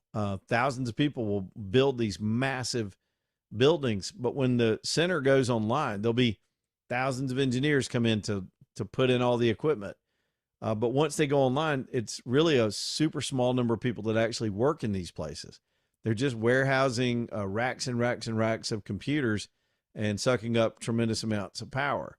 Not that they're all bad, but we've got to offset that so that regular people don't get swamped by it as well. And so Trump's looking out for that ahead of time. What he's doing is trying to force negotiations with the big tech companies that when they build these things anywhere in the country, that they are held responsible for the increased prices and use on the system that they tie to. And that makes sense. That's looking out ahead for people because some of these things are under construction, but there's still a lot of them yet to be built. Now, then he's got this, he did the thing last week that's already pushed interest rates down where they bought up they used Fannie Mae and Freddie Mac. I don't want to get too deep in the weeds on this stuff, but they bought up the home-backed mortgage securities that were available for those agencies to buy up. That creates downward pressure on interest rates, and it had an immediate effect. By the time we got to Monday, interest rates were down below 6% in a lot of the country. And that's before the Fed has even a chance to do the right thing and act on those rates. He has suspended tariffs because he saw the imbalances as he went about his tariff business. By the way, Trump wasn't unreasonable. He does what Trump does in a business negotiation. You put your strongest position forward, even though it may sound absurd, and negotiate backwards from there. So he did that with the tariffs, leaving room to negotiate. And one of the things on this list that I was looking at this morning was that we suspended the tariffs on lumber and some furnishings and critical housing stuff that we need, imports that we need to build homes in this country. That affects home prices too, at least in the construction industry. So as much as they can, they're trying to get government out of the way. When you look at these policies, as opposed to previous administrations, the concept is to get government out of the way of the market and let markets work. And by doing that, you allow the government to protect us from the corporate behemoths and the insider dealing and all these things that happen from time to time in an economy. Now, again, it's not as alarming as the protest and people being shot and folks in the streets in this one little part of the country, but that's not the whole country. And as I talked about earlier in the show, a lot of normal, regular, mainstream Minnesotans are tired of this story and tired of these people in their streets. A lot of them aren't even from there, tired of their own political leadership. But rather than being distracted by that, the Trump administration sticking with the plan on that, letting the chaos happen, almost anticipating that it would in an artificial way, but staying focused on people and your wallets, especially here in the midterms, and real things that affect how you get up every day and live your life. That's not just hype. These things are actions that in the last, I believe all of these policy positions were taken, I know within the last week, and I believe all of these happened just since Wednesday of last week. We're not even a full week of some of these policy initiatives. And of course, 20 minutes ago, I see a story that just came across where we indeed, the new measurements are we have cut the trade deficit in half in less than 12 months. Trump's not even on a full year yet.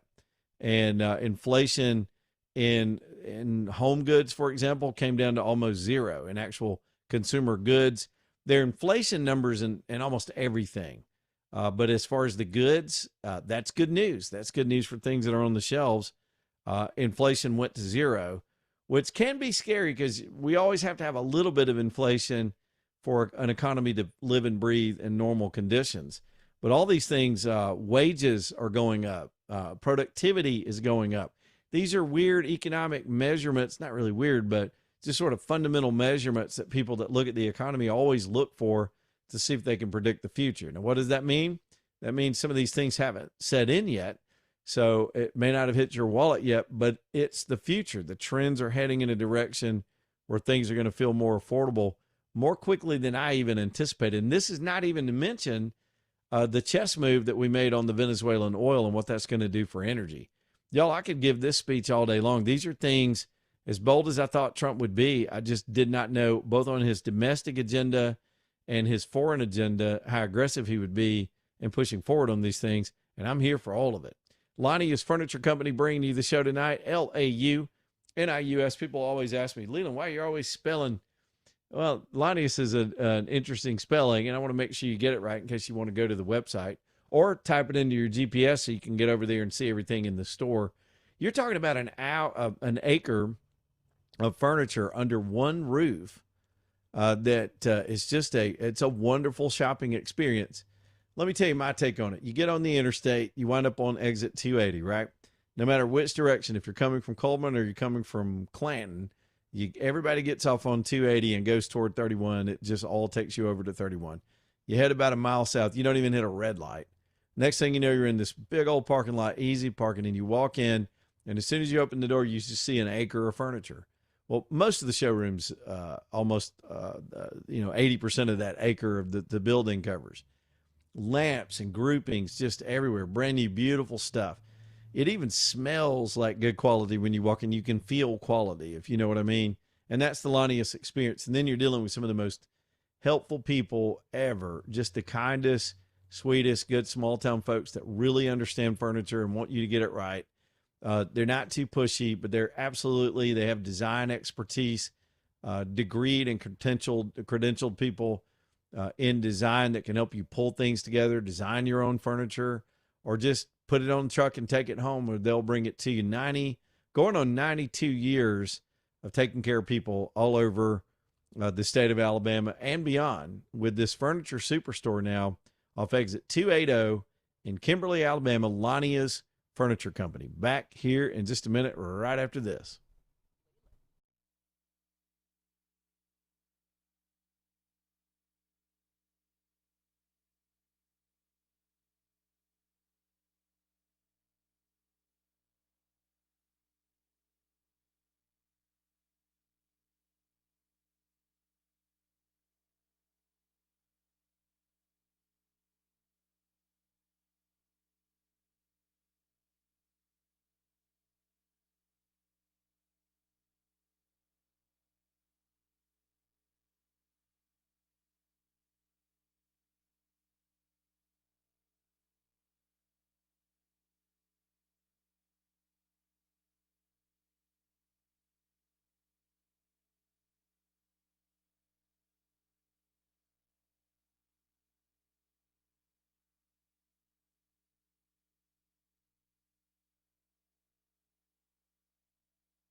All right, y'all, welcome back into the show. Alabama Gold Refinery, another big sponsor here on the show. We do appreciate Steve being with us for all these years. Yesterday, I was talking a lot about silver, and I hadn't had a chance to look. Let me see if I can find one of my devices. And I dropped it. We'll see if I can find one of my devices later, and we'll check the price of silver today we're past the close. Now, we know gold has been around 4,500, pushing 5,000. We don't know when it'll go there, but it is, as it always has, held its own. But silver, at one point in the last couple of days, got over $85. It has well over doubled here in just the last year or two. And Steve has still been there for you to sell you the silver coins. In other words, remember we had the silver Trump heads a while back? They were just novelty coins at $35. That coin has increased by $50 since Steve was selling those things just a couple of Christmases ago. So look, have a resource in a place that you can do these kind of exchanges, and it's perfect at Alabama Gold Refinery. They've got the security in place. They got everything you need to go in and with your cash and take your valuables out, or take your valuables in and take your cash out. They buy, they sell, they trade. They do all the metals, all the platforms, gold, silver, and platinum. Smart to have some of this in your savings and in your portfolio of investments, a little bit of real estate, a little bit of the stock market, a little bit of the precious metals and other things. Maybe you want to stock up on some Hunter Biden bubble art as well. I don't know how you roll. But Alabama Gold Refinery is there for you over in Homewood for any of your precious metals. It's AGR, AlabamaGoldRefinery.com, AlabamaGoldRefinery.com. Man, we're getting after it today. AJ, in a minute, I'm getting a little bit of feedback on our new video setup and the YouTube shot today. I'm still pushing buttons and trying to make this work on my end. How's it going over there? You doing good? Man, doing good, man. Everything's looking good. I mean, yes, outside of some of the bugs, but that will get fixed. Yeah. In due time. But everything else, man, looking good. And I'm too blessed to be depressed, so I can't. He's too blessed to be depressed. Maybe we should. I got to make a little graphic for you. So, but when we go into commercial breaks, and I'll talk about it more in the at the top of the hour. We go into commercial breaks. As many of you know from a lot, maybe some of the other stuff that you watch on YouTube and social media, we can't play. We don't have the copyright rights to play the same music that we play over the radio and on our own streams when you listen to the show. It's a whole different deal. So that's why you see silence when we go to the breaks and when we're coming back from the bumpers. It's just this sort of static shot. And today, because we sort of had to rush to get my studio, my home studio stuff up, we don't have a graphic that we usually would go to during the break. So you can see the wide shot. You can see me walking around making coffee and goofing off during the breaks, which is fine. It's a little voyeuristic, but that's how we do it. But we're happy to be launching it. So subscribe to our channels. I know y'all get hit with that all the time. I can't even watch a YouTube video or anything nowadays where you don't get some people hitting you up. Subscribe down below, but do it. And we'd love to build this up and make it a thing. We're still always going to be here with our radio product. That big gigantic tower and these 100,000 watts are always going to be our bread and butter. But we've added cameras to the studios, and now we've got the one working here in the home studio.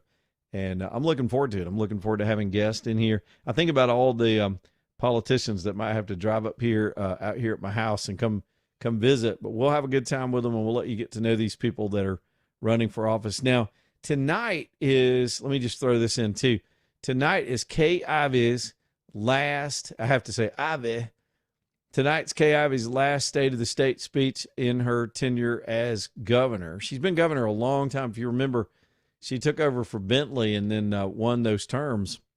So tonight she does it for the last time. And I know that'll be nostalgic for some people. I've given the governor a real hard time because I just think she's passive and has probably aged out of the job a long time ago, but she's so nice. Everybody wanted to vote for her again and whatever.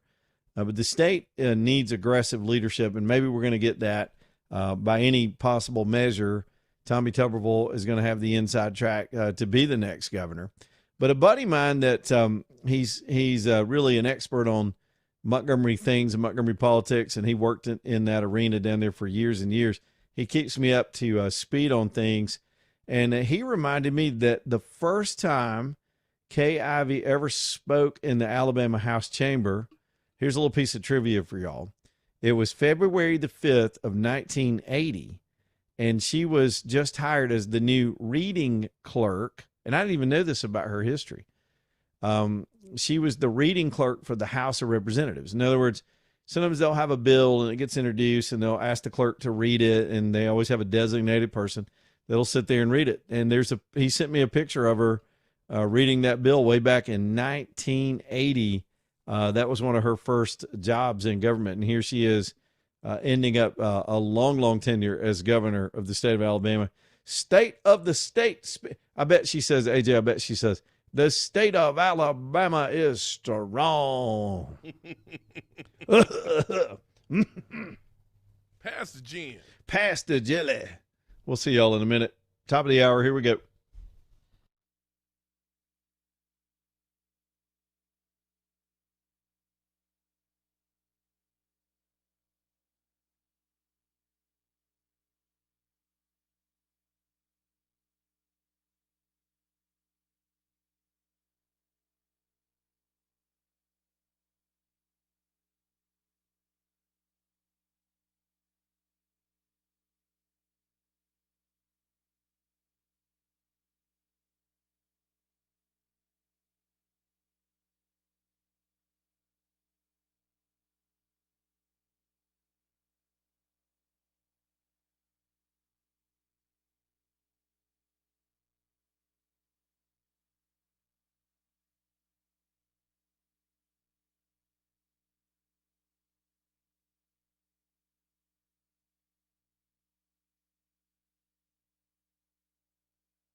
All right, y'all. Leland Live, Talk 99.5 as we get cranked up here for the second half of the show on a Tuesday. Alabama Dental Associates bringing the show tonight. Dr. Brian made a fun invitation for us. Did you get that text last night, AJ? It was he was a group text. It was some big event he's trying to put together, and he was inviting us to do like a man camp thing or something out in the woods. I was like, I'm down. Let me know. So no, he don't like me like that. So you oh yeah, he does. Message. Oh yeah, he does. That's cool. That's cool. I guess I'm not invited to that. Well, camp. it was some country boy stuff, and I don't know that when he thinks country boy, he thinks AJ. But you can roll with us. You can roll with us. I got some overalls. I got some flannel shirts. We talking about like guns and making knives and a bonfire and all. I mean, come on, Dr. Brown, let's go. Come on, man. Anyway, he's such a good guy, and he's my personal dentist, and I want him. He and the four dentists in that practice are ready to take care of you too. We all need. Oh, I need to switch the camera on. We all need to be able to go to the dentist from time to time, and we get a little lazy. Some people just hate going, and you make excuses, and they'll take all your excuses away at Alabama Dental because with the hours they keep till 7 o'clock at night. They keep hours as late as on Saturdays, on the weekends, especially this time of the year. There's not a whole lot going on the weekends with the football being mostly over and those kind of things. Go and make them your dental practice as well. And I'm telling you, you'll love the staff. You'll love the technology, the flexibility with the four dentists. And we talk about this a lot, but there are 4 different areas of expertise. Now, I don't know how deep that goes because I basically get cleanings and x-rays and regular checkups every year, but some of you have very specific issues that you have chronic issues with or pain or other things that are associated with it. They've got all the expertise in the world, not only with the 4 different dentists, but with the technology they've invested in the practice as well. It's alabamadental.com. Y'all reach out to them, alabamadental.com. Well, we're pretty excited today. We're debuting the live cameras in the Leland Live facility. Looks a little bit different than our main studio, and from time to time I'll be there. Most of the time I'll try to be here. But we rolled it out today. I didn't even know we'd be doing this today, but Frank was able to, our engineer was able to finally get some connections made between the 2 studios. So here we sit, and AJ, should I do a little studio tour? You can follow the Talk 99.5 pages on all of the major platforms. YouTube has it up. Facebook, Instagram. What else is it, AJ? Am I missing one? I'm not on TikTok. I'm not on some of the other platforms, and I'm pretty lame at engaging on the ones that are there. I'll just be honest with you. I think social media is driving people mad, and we need to be able to manage it in our lives. So I try to manage it in my life and take breaks from it when I need to. But it's a reality. It's part of the world nowadays, and it's how we all connect, and we need to be in that space as well. So we're always going to be doing our main radio show, and I hope the video component that we've added, especially today with this setup, I hope that doesn't interfere with our normal, the way we do our audio product, because still most of you are going to be in traffic in the afternoons, going home, trying to get the latest, wanting to be up to date, and I'm going to stick to that mission as best as possible.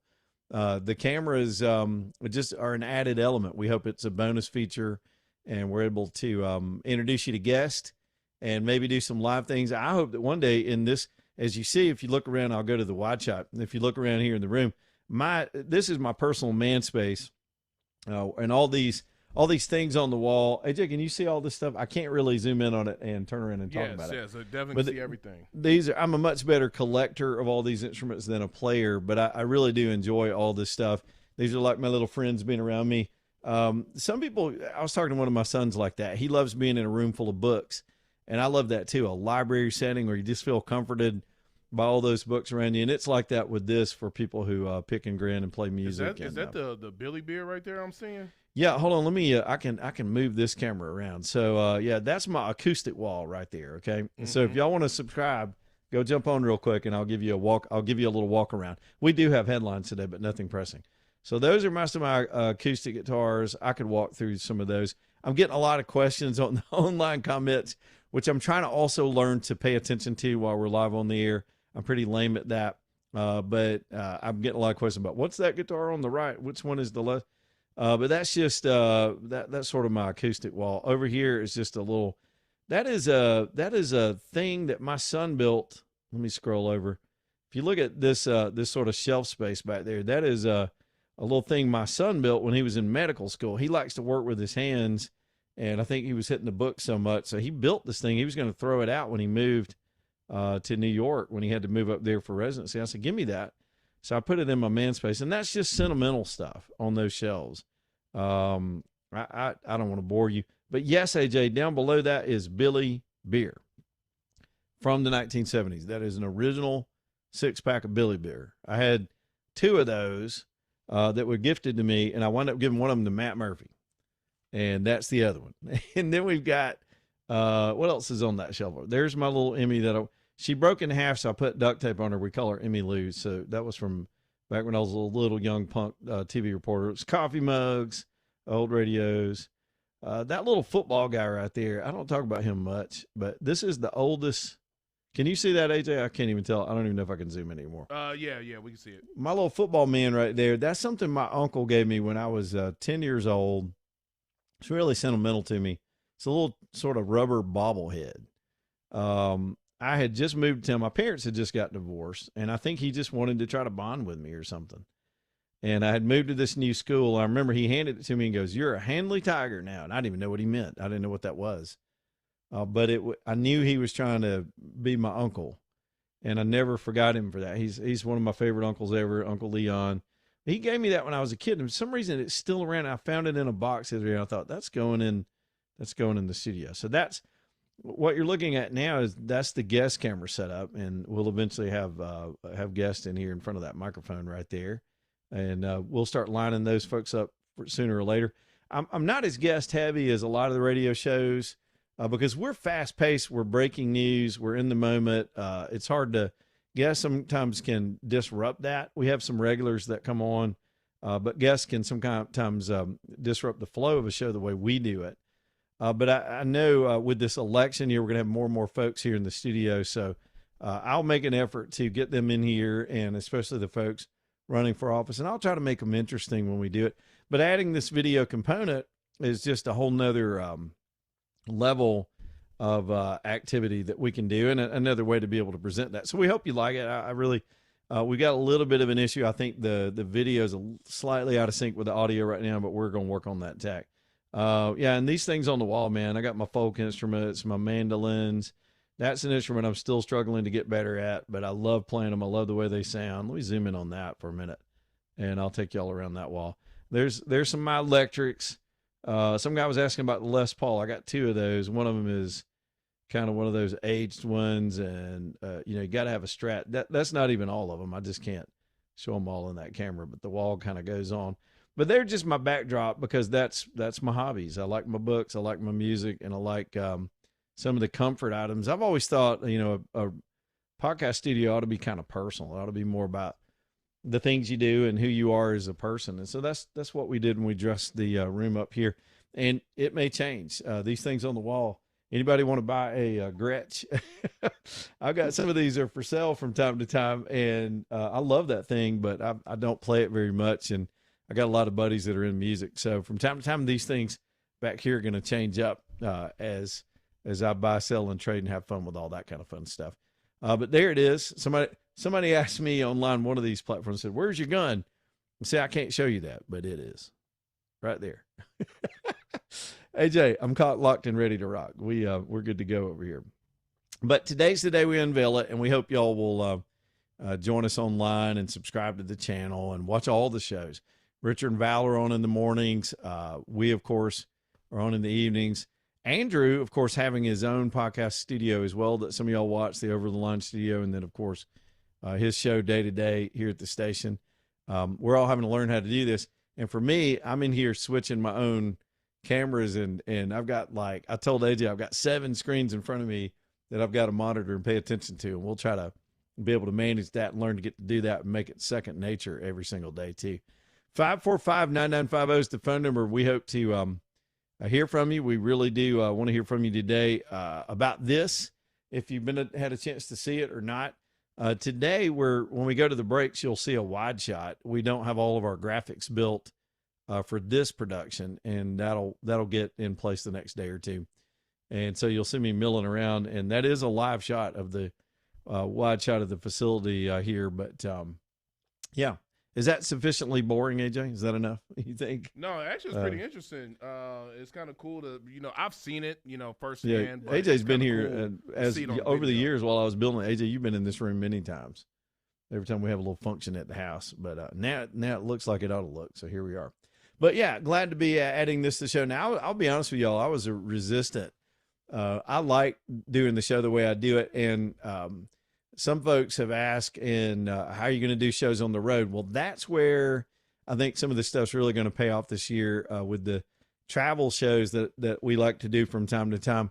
I'm going to be able to show you where we're going and show you who we're talking to with the way we're setting this up. And of course, it won't look like this, but I've got the equipment to be able to manage the radio show on the road and still be able to interview guests and take folks with us when we get out there in the country sometimes. And we're going to be, hopefully I'll test that out even next month with a little gimmick I've got planned for the radio show. So it's going to be a fun year as we get into a whole new space. I hope you like it. I hope you'll join us and interact with us. And it gives you yet another real-time way to interact, especially with the comments that I see here over on the page for the website. So there's all that going on. Again, okay, that's all I have to say about that. I think that's plenty. 545-9950 if you want to get in on the show tonight. We'd love to have you. 545-9950. All American Metals bringing you the show this evening. I'm literally in a steel building. This is a building that I built for a whole different purpose. I had no idea when I put this building up, I'd eventually build out an entire studio here, but I knew it was where I'd put all my dude stuff. Use it for RV storage and my tools and my workshop and my projects and, extra stuff you don't want in the house. And over time, I eventually built out my studio component in here, and I love the steel building. It took me a minute to accept that. I thought I wanted a wooden barn, and I'll take you through that journey a little bit. I wanted a nostalgic looking old school wooden barn, and every friend that I had that had one or knew about that construction said, not only is it more expensive, you will hate yourself if you build that thing out of wood because it's constant maintenance. It's not going to last. You're just dealing with so many things in the elements. And steel can be dressed up and made to look nice. And boy, is that true, especially nowadays with the barndominiums. So the core structure and the shell of the building is the quick to erect and the easy to afford and the utility of the steel building, the framing and the skin. And then you can do what you want on the inside and the outside. And that's where All American comes in. They not only can design it for you in the design process, they're smart guys. They've been doing this stuff since the 60s. They'll challenge your thinking. And I kind of wished I had that. And today I might have done a few things a little bit differently once I understood the space a little better. I just sort of guessed at my how big I wanted to build this place. So get it right when you first construct it, and All American will lay it out for you and then design it, get you a stamped set of plans. You're going to need those for zoning approvals if you live in an area that needs that, or even your financing if you're going to finance your building. And then from there, once you're ready, and I tell you this all the time, they're going to produce that building themselves. They have all their manufacturing facilities where they produce the framing. They put the steel out. They get the big rolls and bend their own steel and cut to length and measure everything and put it in the package. So when it comes to you, it's right. It's all put together by them. They've thought through everything, every bolt, every screw for the sheet metal, all of the framing components, the insulation, the doors, the windows. It's nice to have somebody help you oversee the whole project. They can even help you line up with a contractor to get that thing out of the ground if you don't have that figured out yet. You're going to have to figure out your concrete and eventually what you do with the rest of it. If you run electrical or plumbing or do things like that or do any other kind of construction, but they will get that building pulled together, get you dried in and get you good to go at All American Metals. Good local folks, two families that have been walking steel since the 1960s, and they're ready to help you too. I just think the world of these guys. Reach out to them, look at their website. You can see the projects they've done. Now, I'm talking a lot about the residential application, the commercial. Same thing. They can build that whole commercial building for you. Warehousing, new businesses, extensions, expansions, retail space build outs, mini storage, all of these things. They can absolutely handle it at All American Metals. Here's the website, aa-metal.com, aa-metal.com.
All right, get back in here. Work Trucks bringing you the show tonight. TRUX, they're downtown Birmingham. If you've listened to the show for any length of time, you've heard me Talk about work trucks. These guys are the best, man. They've got everything you can imagine in the way of commercial vehicles.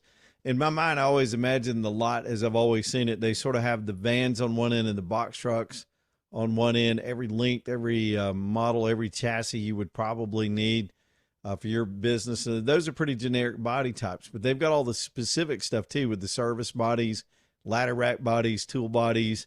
I don't even know what you call some of these bodies down there with the dually trucks, and then the flatbeds, and then the shop trucks. If you just need a clean, straight, two-door, roll down the window like this truck, they've got them for you at Work Trucks.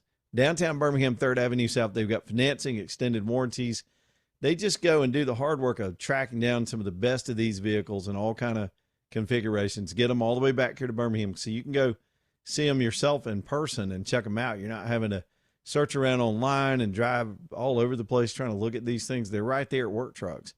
And they back them with extended warranties because they can go through them 125 points. If it doesn't meet all those points, it's not going on the lot till it's ready. So they make them as new as possible and put them on the lot for you. They've got financing. They'll take a trade-in. If you already have a truck you want to bring in and upgrade your fleet, they're ready to help you with that too. Bubba and his team, they just run a fine shop downtown Birmingham.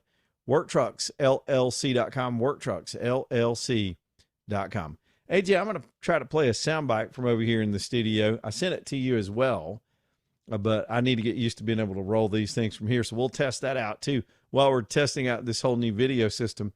And this is Trump just moments ago. He's leaving Michigan.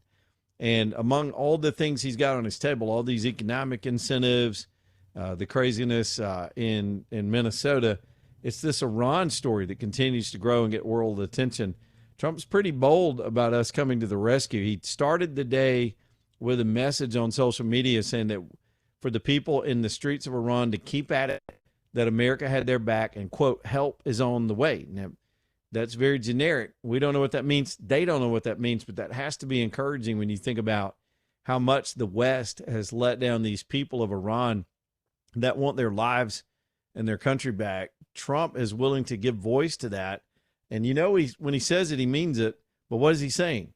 Well, this is what he just said outside of on the tarmac after Marine One landed there in Detroit. I guess he's about to fly back to D.C. or wherever. Let's see if I can roll the soundbite for you, AJ. Here's Trump. Introduced today, we had a wonderful speech in front of great people in Detroit. They're mostly in the car business, and we're setting records in manufacturing. It's going very well. I think people appreciated what I had to say in terms of the numbers. So we're very happy about that. I'm going back to the White House now. We're going to look at the... Hey, I'll tell you what, you try to roll that. I don't know if that's on the audio or something coming from the feed here, but see if you can pull that bite up real quick. We can probably get it in by the bottom. I do want folks to hear that. That was just a test. Here's, again, Trump from AJ Studio and what he had to say about Iran today. So we had great numbers introduced today. We had a wonderful speech in front of great people in Detroit. They're mostly in the car business, and we're setting records in manufacturing. It's going very well. I think people appreciated what I had to say in terms of the numbers. So we're very happy about that. I'm going back to the White House now. We're going to look at the whole situation that's going on in Iran. It's really bad stuff. Minnesota is going to have to take care of itself for a little while. We have tremendous theft and fraud going on in that state because you have an incompetent governor, grossly incompetent governor, and a corrupt governor. But we'll straighten that out. But Iran is on my mind when I see the kind of death that is happening over there, we think. So we're going to get some accurate numbers. I'll have it in about 20 minutes. We'll get some accurate numbers as to what's happening with regard to the killing. The killing looks like it's significant, but we don't know yet for certain. I'll know within 20 minutes. So, on sanctuary cities, and we'll act accordingly. That is a big deal. I mean, here's the president of the United States saying that he's about to get on the plane and get a briefing. According to some reports we got today, he's getting hourly briefings and regular updates on the status on the ground in Iran. We have incredible intelligence there, as was the case when we hit their nuclear facilities. Something's going down, and I think it could go down sooner rather than later as far as our involvement. Because if you, depending on the source, the death toll in Tehran alone could be in the thousands. Overall, the estimates tonight, and this is before tonight's activity, are anywhere from 5 to 12,000. That's a huge range, but we're dealing with an isolated country in the middle of all this tumult. Stay tuned for that one. We'll keep an eye on it at least between now and 6 o'clock as well this evening. Back in a minute.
that Southern comfort.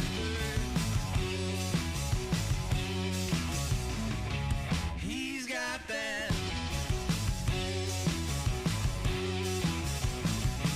Got that Southern comfort. Man, Valentine's Day is going to be on us before you know it. We're about, what are we, a month out? Just a month till Valentine's Day. Y'all reach out to Blakely's Bouquets and let them be your florist. Fellas, it's so easy to order on their online site. It just is. It's so intuitive. You just look at the pictures and pick one that looks good to you that you think she'll like and send it to her. Put the message in there. To me, the hard part's make sure you got your message ready because that'll stop you. Get your payment ready, and you can do everything right there online, and you're done. I don't know how far out in advance for Valentine's Day you can pre-order, but I do know they get busy, and at some point I guess they have to cut the orders off because they got to get all those deliveries out. So make sure you get it in there early and on time. Do it now while you're thinking about it, and then you won't mess up for Valentine's Day.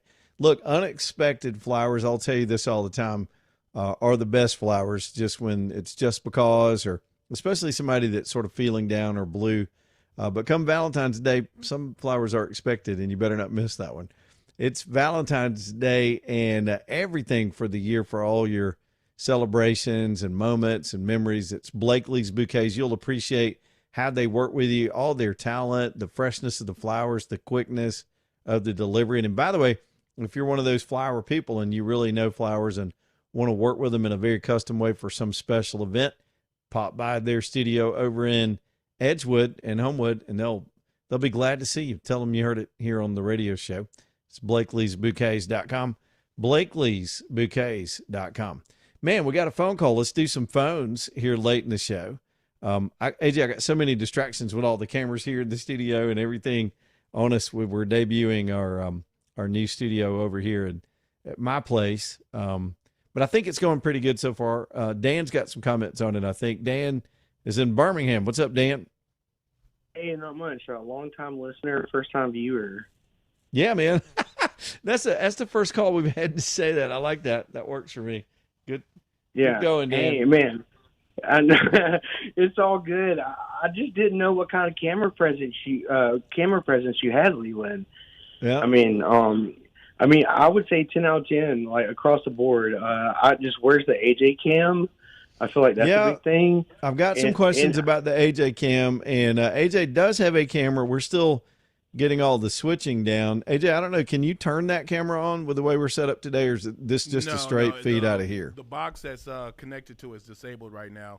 Okay. You can do your streaming, so no, you can't. I can't pop up my camera. Yeah, so we have a way I'm streaming to them, and it's going right through the station stuff. But the station's got to get their switching fixed up, and then AJ will be able to switch to himself sometimes. AJ, I want you to do that. People want to see what you look like. If I got to do this, you got to do this. All right. I come from. I would say 10 out of 10. Y'all are doing great, man. On the fly, seat by pants, but hey, I mean, I think it's perfect. All right. That's what y'all needed. I appreciate it. Who knew the camera presence of Leland Whaley? Like, seriously, like this man was born for the front of the camera. Oh, no, that's just wrong right now. I feel a little bit gay with you saying all those nice things. But, no, you take a middle-aged man, or maybe I'm getting past that now, and you say, we're going to put you on TV again. I'm like, I'm not 30 years old anymore. AJ will tell you, I wasn't crazy about this whole thing. I was like, I don't want my face on these cameras, but it's just the world nowadays, and we got to do it too. So here I am. Hey man, 10 out of 10. Mad reviews over here. You are doing great.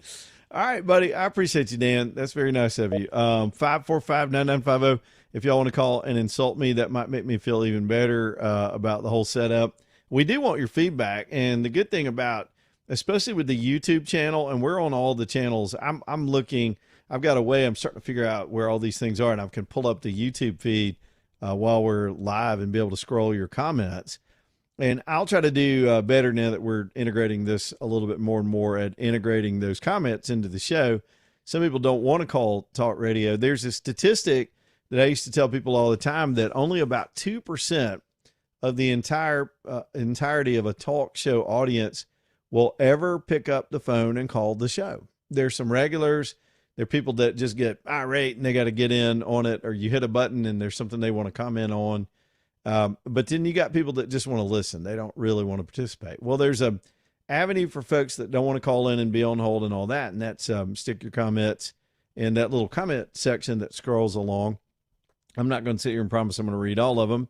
But every now and then I'll glance over there. And if I see something that strikes my fancy or adds to the show, we'll try to do that too. Now, one of the comments I got on one of the devices was, tell us again how to find it. And I had to look it up myself, but it is Talk 995 TV.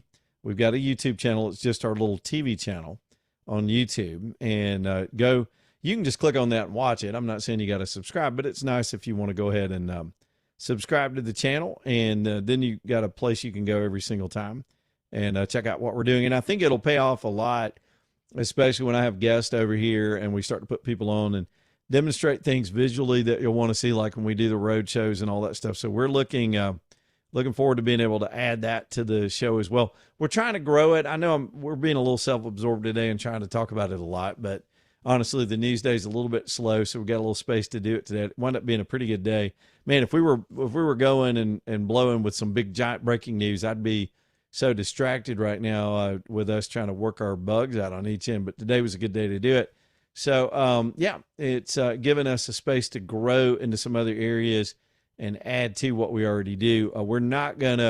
My commitment is we're not going to try to devalue in any way the product that y'all have come to know. For this show is 16 years old this year, and the station is 10 years old this year. So we don't want to take away from that. Richard and Val and those guys are veterans too, and we're kind of radio first people. You know, we got faces for radio, and we love that. We love the anonymity of it and the that portion of it. But in this world where people want to see it as well, we've managed to be able to start putting this together. So all the shows do have the video. Now we've got cameras in the studio. And by the way, I'm not saying we're not pioneering anything. Rush Limbaugh had a studio cam before anybody had a studio cam. And in those days, it was a novelty. I think it was even subscription based. But as the world has kind of evolved in that direction, we all are almost required to have it. So, and the way I do the show, I like to move around. I like to get out of the building. I like to go out on the road. We've got to have capability to do that. And so we're working on it. We're going to have that for you this year too. And it's going to be, should be fun. Maybe I'll learn to like it. AJ, you think you'll learn to like it? You're going to like the AJ cam? Yeah. I mean, you know, it's one of those things I've been telling myself I got to get used to doing. Yep. I got to do this. I got to do that. And I'm excited about it. I can't wait to actually, get it up and going. Now, I may have to move the camera because I don't like that it's in the angle in the position that it's the in one now. in the studio there is just too much. Right, it's right in your face. Like it's just right in your face. But that's a small room. I mean, it's just a tight space to put that kind of stuff. Right. So I just need to probably kind of adjust it a little bit. But yeah, overall, I mean, I'm excited about it. There you go. All right, man. There we go. The AJ cam. Can we call that the Too Blessed to Be Depressed cam? There you go. All right, so let's get going. By the way, EcoView Windows and Doors, let's talk about them. One of our great sponsors here on the show. Becky and her team, they can really button up your house. Now, I'm not saying they're going to get over it there before this cold snap because our first round is tomorrow night. We're down in the 20s, and then again on, I think it's Friday night, and then again on Sunday night, just this kind of extreme weather. But this is what it does give you the opportunity to do, and that's go around your house and get a sense of whether you got cold air seeping in. It's really detectable when it gets that cold outside. Some of you think that's normal. And I grew up in an older home built in the 1920s. It was kind of drafty. It didn't have, I'm not even sure that house was insulated when we grew up. We could feel the temperature change on the outside. That was just the way houses were built. Single pane windows, painted shut. I bet those windows had 30 coats of paint on them. And but nowadays all that has changed. If you're in a single pane window house, you're losing money. It's almost guaranteed you're losing money, as much as 35% on your heating and cooling bills over the course of 12 months. So when we get these cold nights, go stand next to your window. You'll feel that cold there. That's money going out. Just a fact. That is cash going out the window because your heating system is working overtime to try to keep it at that temperature that you have set. And that's just no sense in fighting that battle. Have them come replace all those windows at EcoView. There's a payback in it in a number of ways. One, you get the energy savings on your bill. Secondly, there may be some tax write-offs that you can do. Talk to your tax person. I'm not an expert on that. I just know that every year when I look through the tax forms, there are credits and or write-offs for energy efficiency investment. So see if that applies, and that could save you money too. And then the life and the lifespan of your heating and air system itself, it's not working itself to death to an early grave because you got a properly maintained insulated house. And windows and doors are a big deal. Y'all, it's Ecoview Windows. I really believe in what Becky and her team are doing. They stand behind their products. They've got warranties on everything they do, including while they're there doing the construction with everything's covered, warranties after they leave, glass break warranties.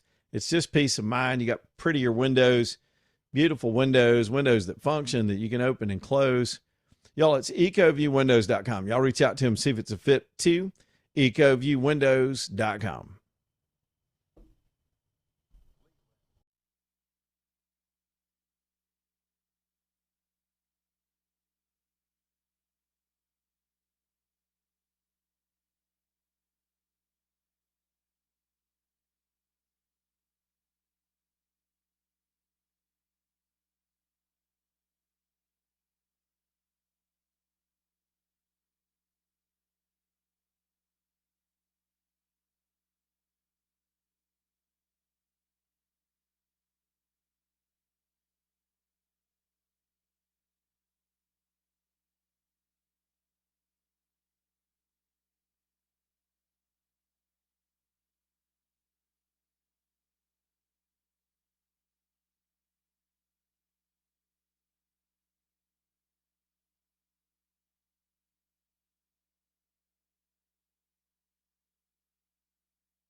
All right, back at it. Leland Live, Talk 99.5. Let's go, let's go.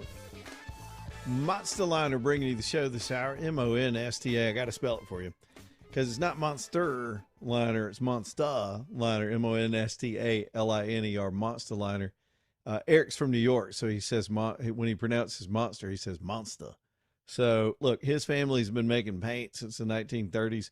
They've got an industrial supplier. He moved to Alabama because he met a beautiful girl from Alabama and made it home. He loves this. He loves being in the South.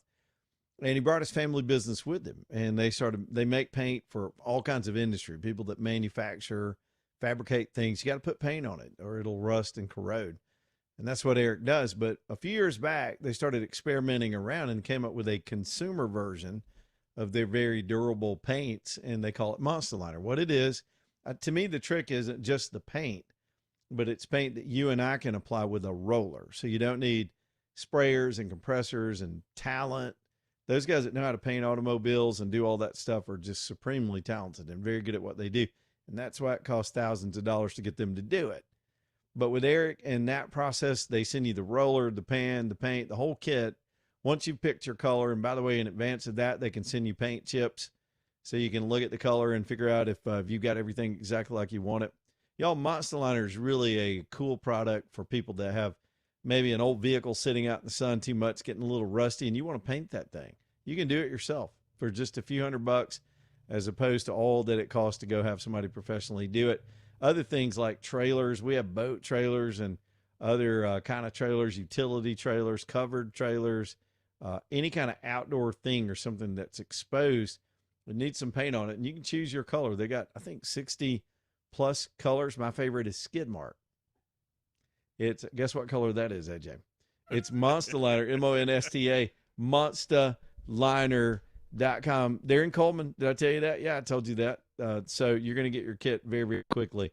Y'all do those projects and send me your pictures. I want to see what all that stuff winds up looking like, monsterliner.com. All right, it is Trump Town today. We got a lot of Trump stuff.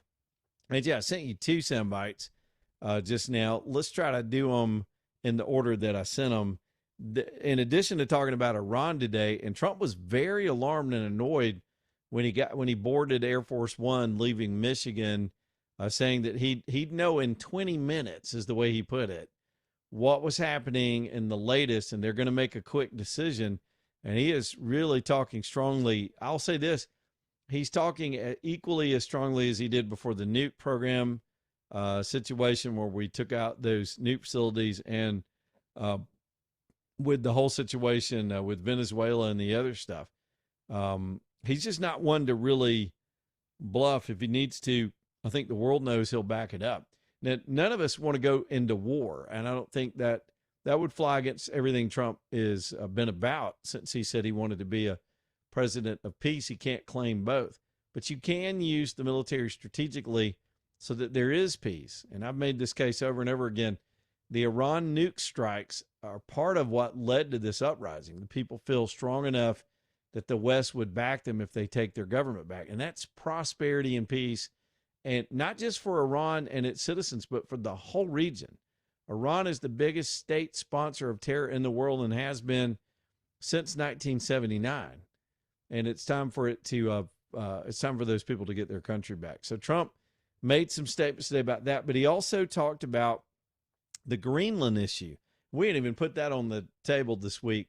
Lots of drumbeats about Greenland. And I'm still trying to figure out how I feel about this. I feel like a reasonable negotiation and purchase might be in order, just like the Alaska purchase or the Louisiana purchase, to affiliate with Greenland.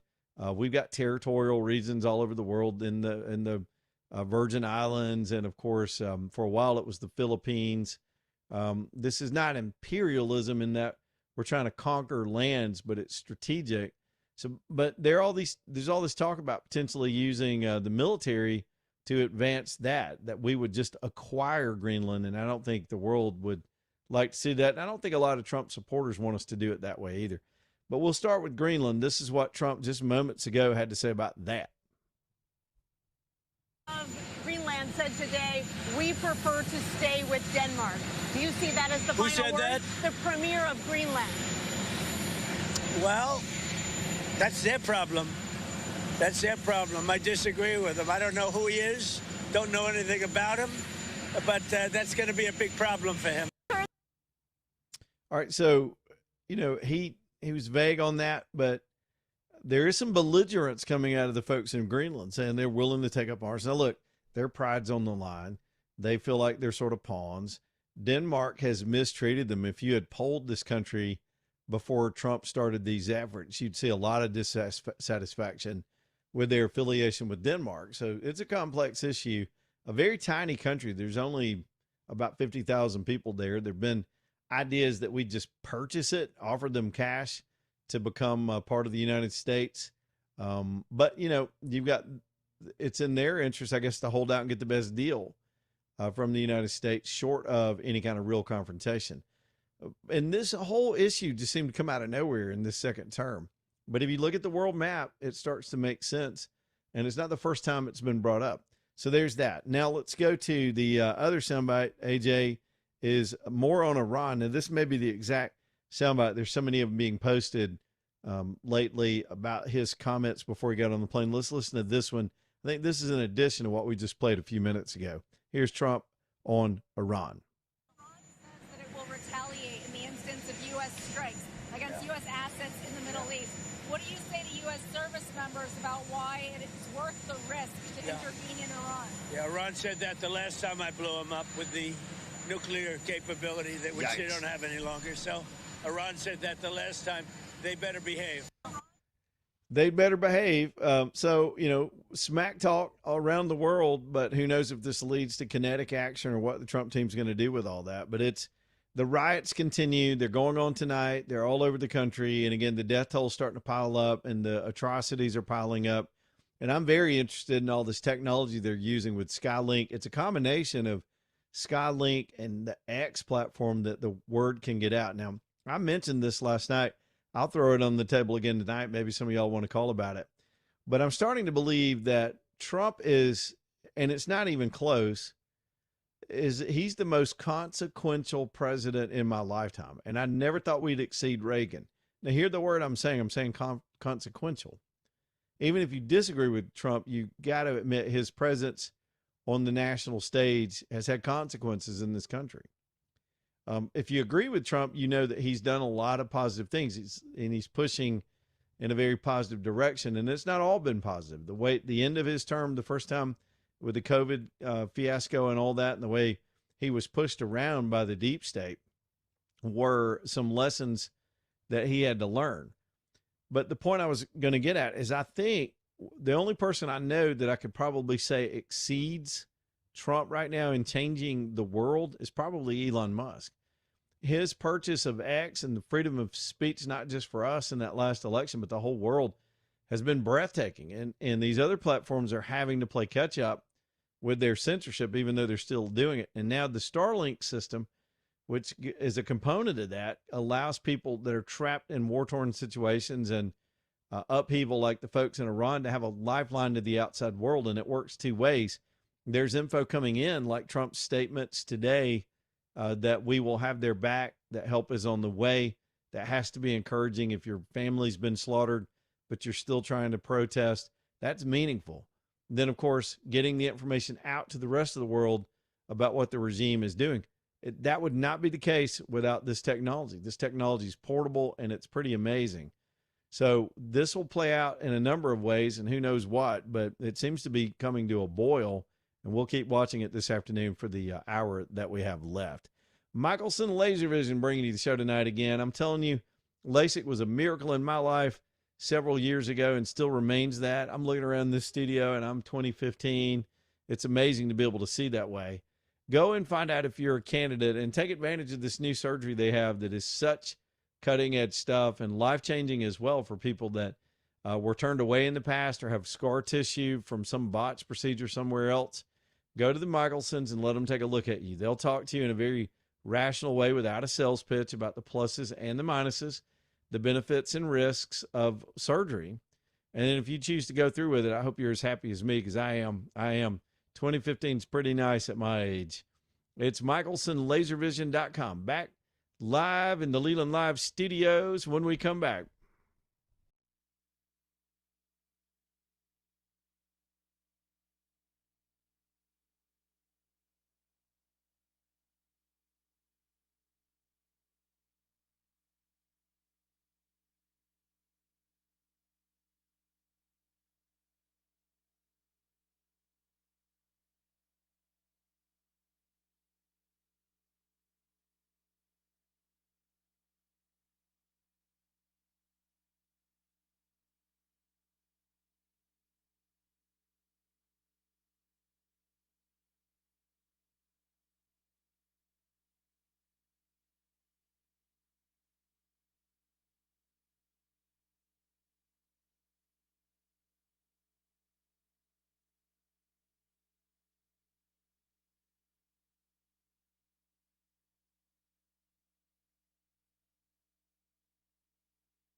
All right, y'all, Leland Live, Talk 99.5. Here we go, back at it here in the Leland Live studios.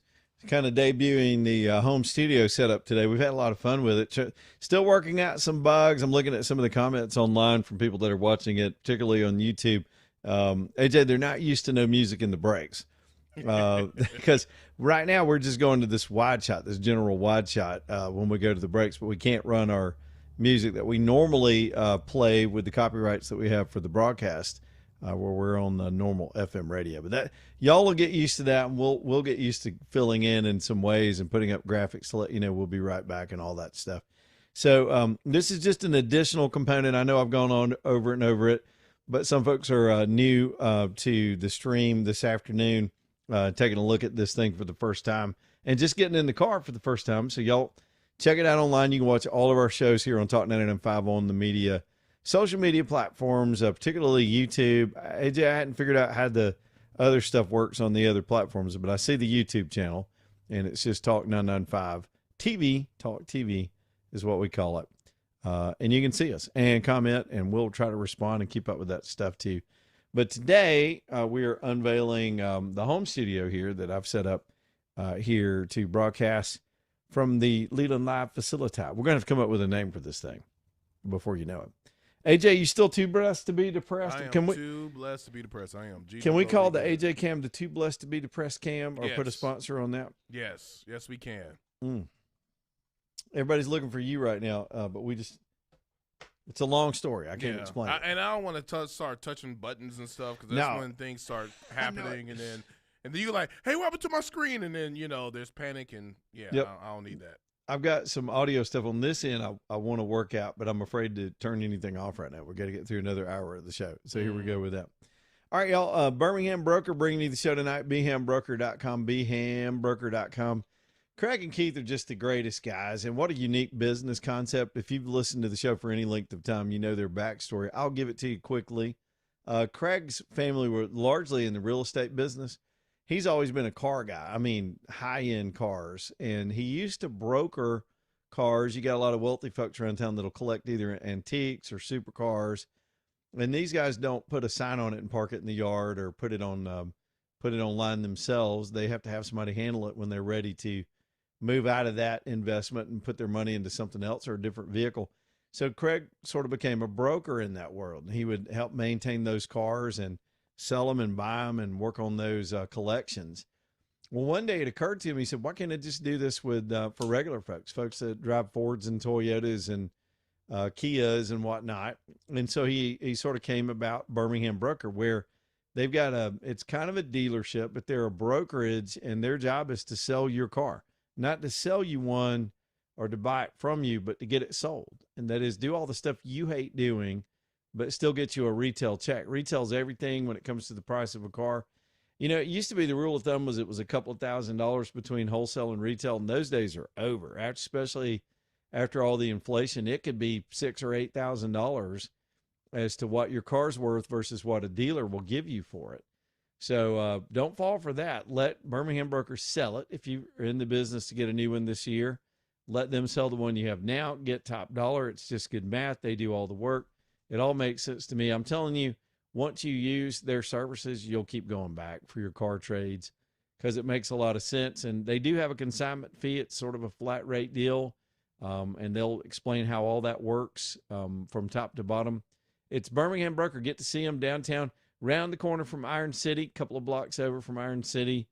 You can drive right into the building, and they'll jump out there and check your car out and help you figure out the price. That's a big part of their service too, is just making sure you're selling it for the right amount. BirminghamBroker.com, BHAMBroker.com. Well, we've got headlines today, and if you want to get in here too, I've still got time for some phone calls.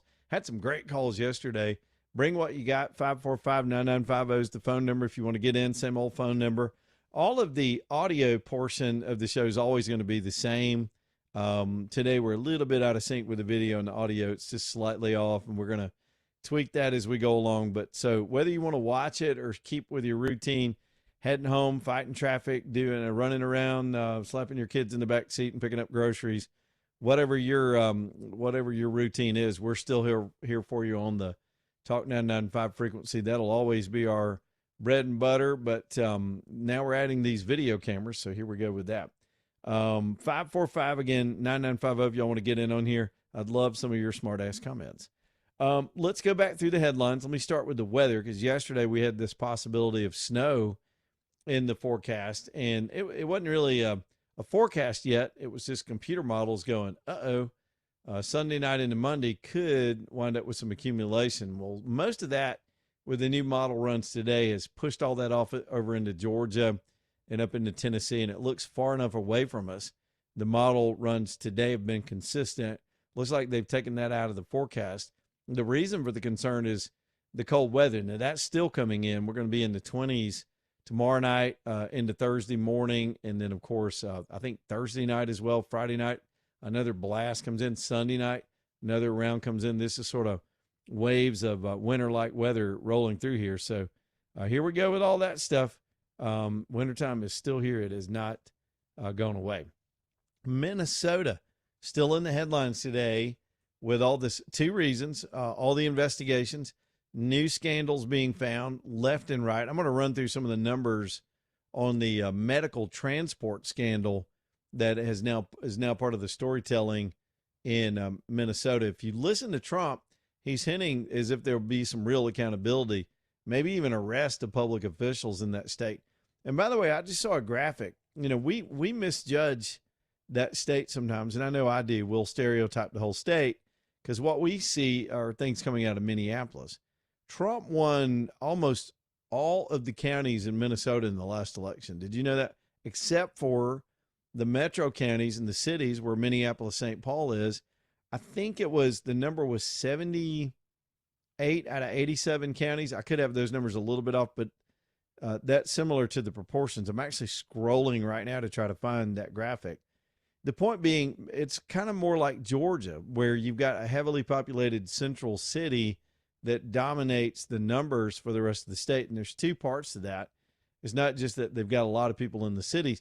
It's easy to cheat when you've got pure abject morons like Jacob Fry and Ellison and the governor of that state in control of things and pandering to this base of people in Minnesota and Minneapolis, a percentage of which is now a big Somali voting bloc.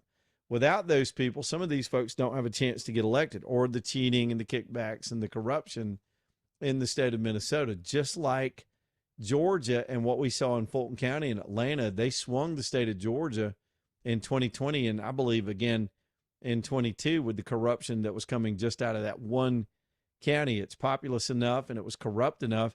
Not only did they steal the election in Fulton County, they brought charges against Trump, got a mugshot out of Fulton County, which we now know all that blew apart. So I say all that to say, when Trump puts out posts like he did today, telling the people of Minnesota that there will be accountability in their state and some of their public officials are in serious trouble. I don't know what the president's been made privy to, but it seems very, very serious for those folks in Minneapolis, and I hope so. So we got all that stuff going down in the news today, too, and we're paying attention to it. Now, Tom Homan went on the Will Cain show. Will Cain is, of course, a host that comes on in the afternoons. I don't ever see the show because it's on when we're on the air. And Will had Tom Homan on. He says the ICE agent that had to pull his gun on that maniac that tried to run him over last week, that had been stalking him all day, had trained to confronted ICE and got killed over it. He says that agent's now had to go into hiding, that he's got typical death threats and doxing going on in his life. And you kind of knew this would be the case. AJ, here's that soundbite from Tom Homan as he appeared just this afternoon on the Will Cain show on Fox. When do I start seeing ICE agents, Border Patrol agents sue for defamation?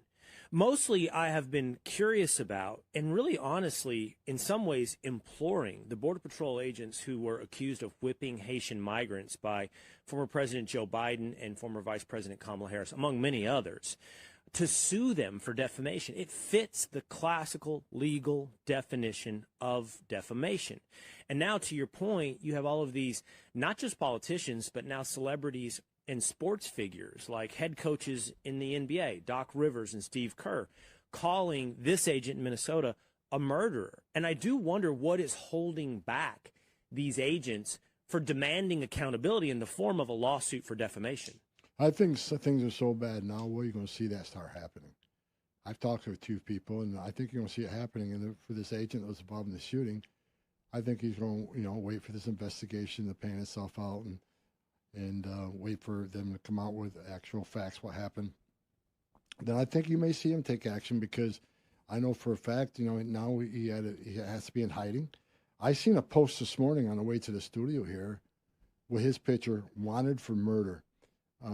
It's beyond the pale. So I think you're going to see more of that happening now, because they're way over the line. We always go, immigration enforcement's always been controversial. It's always been, tug at the heartstrings. I get it. But you know what? They're way over the line now. So I think you're going to see a lot more lawsuits coming here in the near future. And I think he's exactly right. Not only lawsuit, you're going to see made up criminal charges. If there's anything we've learned from the left, they'll just completely make up a case and try to frame people for pure politics without any real basis in the law or the facts. And so you can sense all that's coming. Now let's go to the scandals, to the ripoff scandals. So we learned about the daycare centers in the last few days. We learned about the Leering centers and how fraudulent all that was. We had the kids where they were fake autism claims and get money. But what they learned how to scam was every level of the fraud. And one of those levels was medical transports. The federal government pays money for companies that will set up and transport patients on these programs. So not only did the patients get this care, or imaginary non-existent patients got money for their care, but we had imaginary companies, fake companies, made-up companies getting paid to have vehicles online that weren't online, that were just stealing the money. This is where all the money in the suitcases at the airports were coming from. Listen to these numbers. A guy named David Hoke, I think is how you pronounce his name. He is part of looking into this stuff with Nick Shirley and the others. He says that Minnesota, the numbers alone just show you that it's pure fraud. Minnesota has 1,020 medical transport companies. Impossible for a city that size. That alone should tell you something's wrong. Among the 1,020 companies, 900 of them are Somali owned. They said these two went around and visited 70 of those 900. They don't exist. They're on the record as getting money, but they do not exist. They are licensed to businesses that are liquor stores, wire transfer shops, grocery stores, apartment buildings, no places that even have space to park the vehicles if the vehicles existed. The way it works, these non-emergency medical transport companies on average will get paid $70,000 per vehicle to have their transport vehicles. And each of these phony companies were registering with the government 20 vehicles. Listen to those numbers. Do the math on that real quick. That's $1.4 million for a fake company that doesn't have a single vehicle, doesn't run a single run, doesn't help a single soul in Minnesota get to their medical coverage. And you wonder why Obamacare is bankrupt. That's part of Obamacare, all this funding and these earmarks for transportation services and this stuff. Think about the poor people who actually do need transportation, and the money's getting soaked up by these illegals and some legals that are here in this country from Somalia, from another country. Today, the Trump administration, actually last night, they moved the most favored nation status away from people from Somalia, and they should. That means some of them are going to have to go home.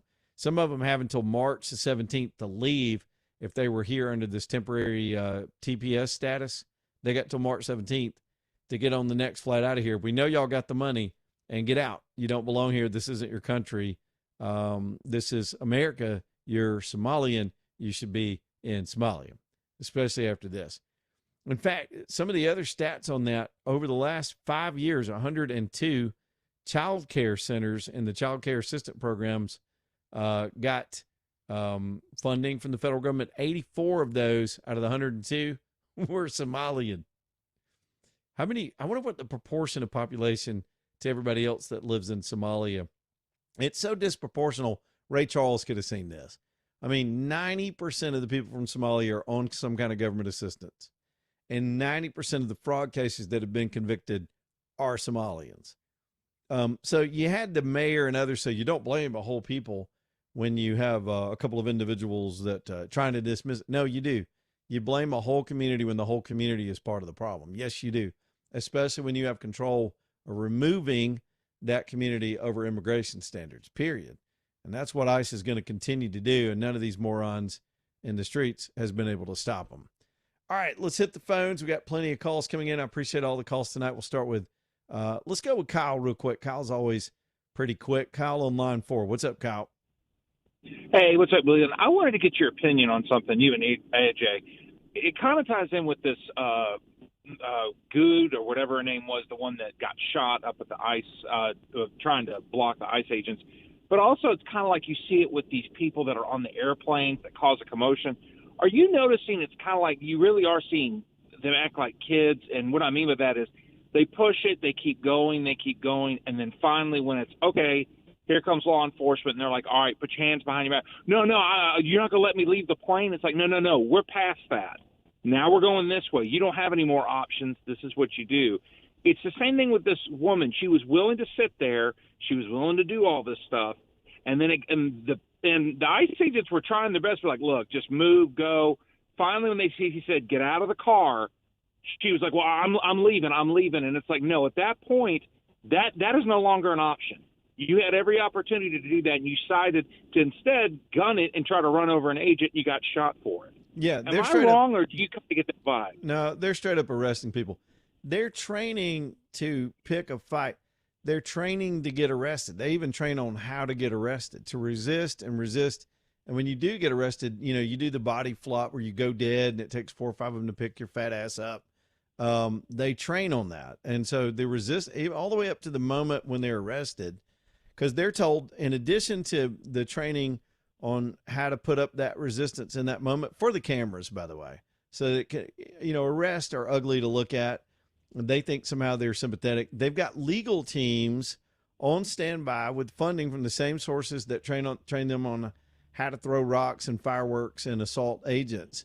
They've got legal teams on standby to go bail them out.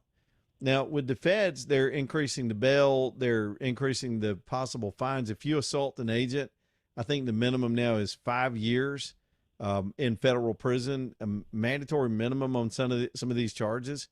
So I hope that what Trump's doing to counter that, in addition, or at least the Justice Department, is to also surge prosecutors to the area to make sure that when these folks are apprehended and retained and charged, that the charges stick, that the cases are built, that they pay long term for this. They're gonna go in, they're gonna get bailed out, they'll be back out on the streets, but they've still got that charge, and it's still life wrecking. And I don't know what kind of lives some of these people have in the first place, but that starts to get real when it's not just an arrest and a free bailout from your activist group, when you're facing some serious jail time in prison. Do you think Trump enacts the Insurrection Act? I don't think he needs to at this point. I believe all this is a distraction, and what he needs to do is stay focused on Iran. He needs to stay focused on this fraud. He needs to let his people on the ground handle it. They're trying to whip us into some anger and dissension here in the country, and we just need – I just don't think it's working. I said at the beginning of the show, we've already seen this is Fast and Furious 19. We've already seen this movie over and over and over, and there's fatigue about it. And the tactics – there's not even a tactic that we haven't already seen. Kyle, good call, man. I got to hit this break. AJ's yelling at me in my ears. Thank you, AJ, for keeping me on time. Gutter Cap, still got that deal going. 45% off their retail price at Gutter Cap. This is a remarkable product. It's the only product I would recommend that you put on your home because it's patented. It makes sense. It's made out of aluminum that can resist the elements. They do it out of one piece for each section, so there are no unnecessary seams. They actually spit that out on site and measure it, and it's cut to fit your home. Once they put it on, you're done worrying about your gutters and cleaning them out or paying somebody to do it or risking your life. It's over, and it's a system that'll last for years. So if you haven't already cleaned your gutters out, they're probably full of leaves. I just had to blow leaves, I hope, for the last time this year. I blew off the yard. I think they've all fallen now. Let them come clean out those gutters for good. Get this system on your house. Protect your home from all the winter rains and get 45% off from the team at Gutter Cap. Don't get them confused with all the imitators. It is Gutter Cap, guttercapbirmingham.com, Gutter Cap, 45% off, guttercapbirmingham.com. Back in a minute.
All right, y'all, get back in here. I talked so much in that last segment. We're going to bump against the bottom of the hour. Crocker Moving Services bringing you the show tonight.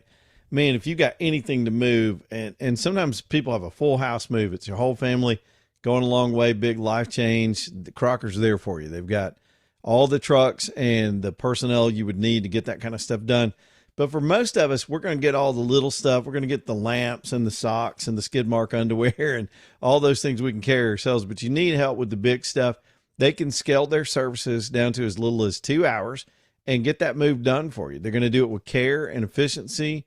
I've never hired them under the 2 hour rate where they went over. They tend to be really good at estimating how long it's going to take. So maybe you just need them for a couple of hours. reach out to them. They'll scale their services, or you need them for half a day. Let them figure that out with you. Business moves as well as residential. It's CrockerMovingServices.com, CrockerMovingServices.com. Back in a minute.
All right, y'all, welcome back into the show. Leland Live, Talk 99.5. AJ, did you tell me Thomas was there? Are you ready to put Thomas in here? My man Thomas from over at Stockton Mortgage. Thomas, there is a lot of news when it comes to mortgages and what the feds are doing and the rates, and things are largely under 6%. Let's talk about it. What's going on with y'all? Man, it is. Man, we've had a lot of movement in the last few days, and we've had a lot of phone calls, a lot of people calling and asking lots of great questions, and it's the mortgage business is doing great, and it looks like the spring is going to be the time to make those moves. You know, what we've talked about in the past few months, in the past year, where if you're waiting for your sign, here it is. And I know I've said that multiple times, but, really and truly, this is the time because, with rates now dipping below 6%, this is really the time to make your move, whether it be a refinance or that new home purchase. Man, this is really it. And I think we're going to continue to see a downward trend, which is great news for everybody. Man, it's going to make homes somewhat more affordable, or mortgages somewhat more affordable. So if you've got a home that you've purchased in the past 12, 24, 36 months, and you've got a higher interest rate, give us a call. Let us see if we can save you some money. More than likely, you probably have, if you've bought a home in the past 2 to 3 years, you probably have a rate that's in the high 6s, low 7s. And right now, you can definitely save some money. You may be able to get you off of the PMI because during that same period of time, your property has gone up in value more than likely. So we can potentially get PMI off of you and save you even more money. So give us a call. Let us do a mortgage evaluation free of charge to you. We can run some numbers and tell you how much money we can save you. We've been doing those all day, so give us a call, 205-859-8859, or savewithstockton.com. That works for me, savewithstockton.com. Thomas, we appreciate you tonight. Good stuff, sir, my man. All right. Boy, they really can help you, and they work all the time, so reach out to them, savewithstockton.com. Okay, let me I got to get this in here tonight. I can't really play the audio. It's too weak. I tried to listen to it during one of the breaks. But while the president was on tour today, there was a heckler. I think it was while he was at the auto plant, and some guy yelled something. One of these, bedwetters doing what they do. They just can't contain themselves. The president of the United States walks by, and this guy yelled some kind of stuff. And Trump, have you seen this, AJ? Trump flipped him off. and if you read his lips, he said a phrase that starts with an F and ends with U. And I can't really hear what the president's saying, and we couldn't run that anyway if we had the full audio of it, just the language that was used. But so people caught it, and Trump just throws up the one finger salute, and there he goes. The White House put a statement out about it this afternoon, and this is just a one sentence response to what the president did. He said a lunatic was wildly screaming expletives in a complete fit of rage, and the president gave an appropriate and unambiguous response. That's a good response to Trump's response. So do you think, if people hate Trump, that'd be one more reason they don't like Trump. But if you like Trump, you're like, yep, that's about the Trumpiest thing I've seen all day. And how many people, this lunatic, can now go on and tell people he got flipped off by the president? Has that ever happened in the history of the country? I flipped AJ off earlier in the show just so he could see me on camera, and AJ wasn't offended by it. It's the international one-sided peace sign. You know what I mean? So the president gave him the old bird. I wish he'd give him the double bird, but that's that wouldn't be manly enough for the president. So anyway, I don't know that it's going to be a controversy. There are a couple of images of Obama, because immediately people started posting other presidents, where it looks like he's giving somebody the bird. I think he literally just had his finger up on his temple in some meeting where he was scared or whatever. He's got this terrified look on his face. That might have been even on Osama bin Laden night in that particular picture I'm looking at. But yeah, it's the craziness. I'm going to miss this presidency, and I hate to break it to you, some of y'all. we got to think about it. He only has 3 years left. And in the last 8 months, now Trump will make it about him. He'll run through the tape. This guy, as long as he's alive and in good health, he's going to go all the way through to the end till January 2029. But in that last year, we'll be consumed with whoever's running. There'll be, whoever's on the ballot for the Republicans and the Democrats, and that's a jump ball right now. But the daily news cycle, I don't know, AJ, I don't think I'll be able to do a show. I'm going to have to retire. If I don't retire before then, I'm just going to have to be done. I've been spoiled rotten, me and everybody that does this for a living, with the nonstop content. And it's not just what Trump does, it's what the reaction he gets from these crazy people all over the country to everything he does. So it's two stories. He makes a headline, he throws down a gauntlet somewhere, or makes a flip comment, or takes the ball, runs the offense, and the other side just responds in the most knee-jerk fashion. And both of those can become stories at the same time. And so if you're in the news business or if you're in the content generation business, we're just spoiled rotten with all this stuff. So today, with the huge economic news, war drums with Iran, Venezuelan oil captures, we're trying to seize Greenland. We got stuff going on everywhere. Minnesota's in a meltdown. The economy's on a rocket ship. Trump's flipping the bird now. That's the headline of the hour. Fun stuff.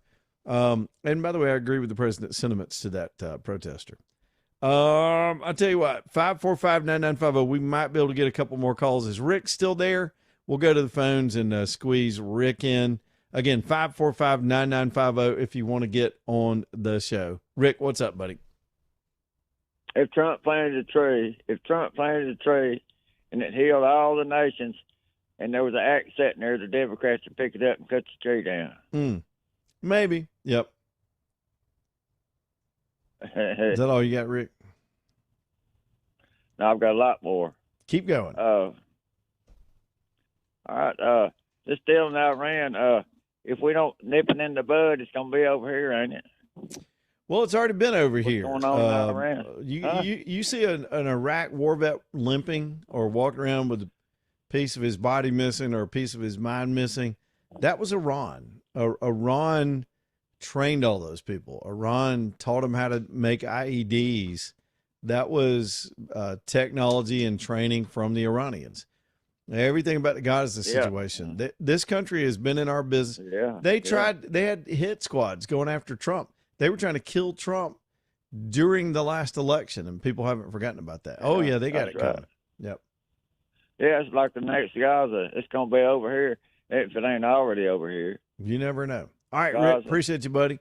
Let me get another call or two in here. I see my man Poe over here. We haven't heard from Poe in a while. Rick, Poe, what's going on, man? Line 3. Hey, this is Leland. Happy New Year, man. You too, brother. Man, look, I'm listening to the show every day. It's just so much to talk about. You know what I'm saying? I know. While Poe and I try to call in, it's just too much to talk about. You know what I'm saying? So what I'm going to do is try to keep this local. And I love you with all my heart. You know that. All Let me ask you this. I'm about to get ready to watch Governor Ivy's address. Yeah. I'm about to get ready to watch it. So when are you going to have? And I know you're running for governor. When are you going to have Tommy Tuberville on your show so your boy Poe can call in and ask a couple questions? He's been on quite a bit, probably more than a lot of elected officials, because he's just always open to coming on as, the Senate office. In fact, if I got to be real with y'all, his folks at his office will call. I probably have turned down more requests than I've taken from Tuberville, but I like to take him because he generally has something to say. And I've let Palmer on. The Brit folks have never reached out. I think they're just afraid I'm going to say so. I'm not going to be rude to them.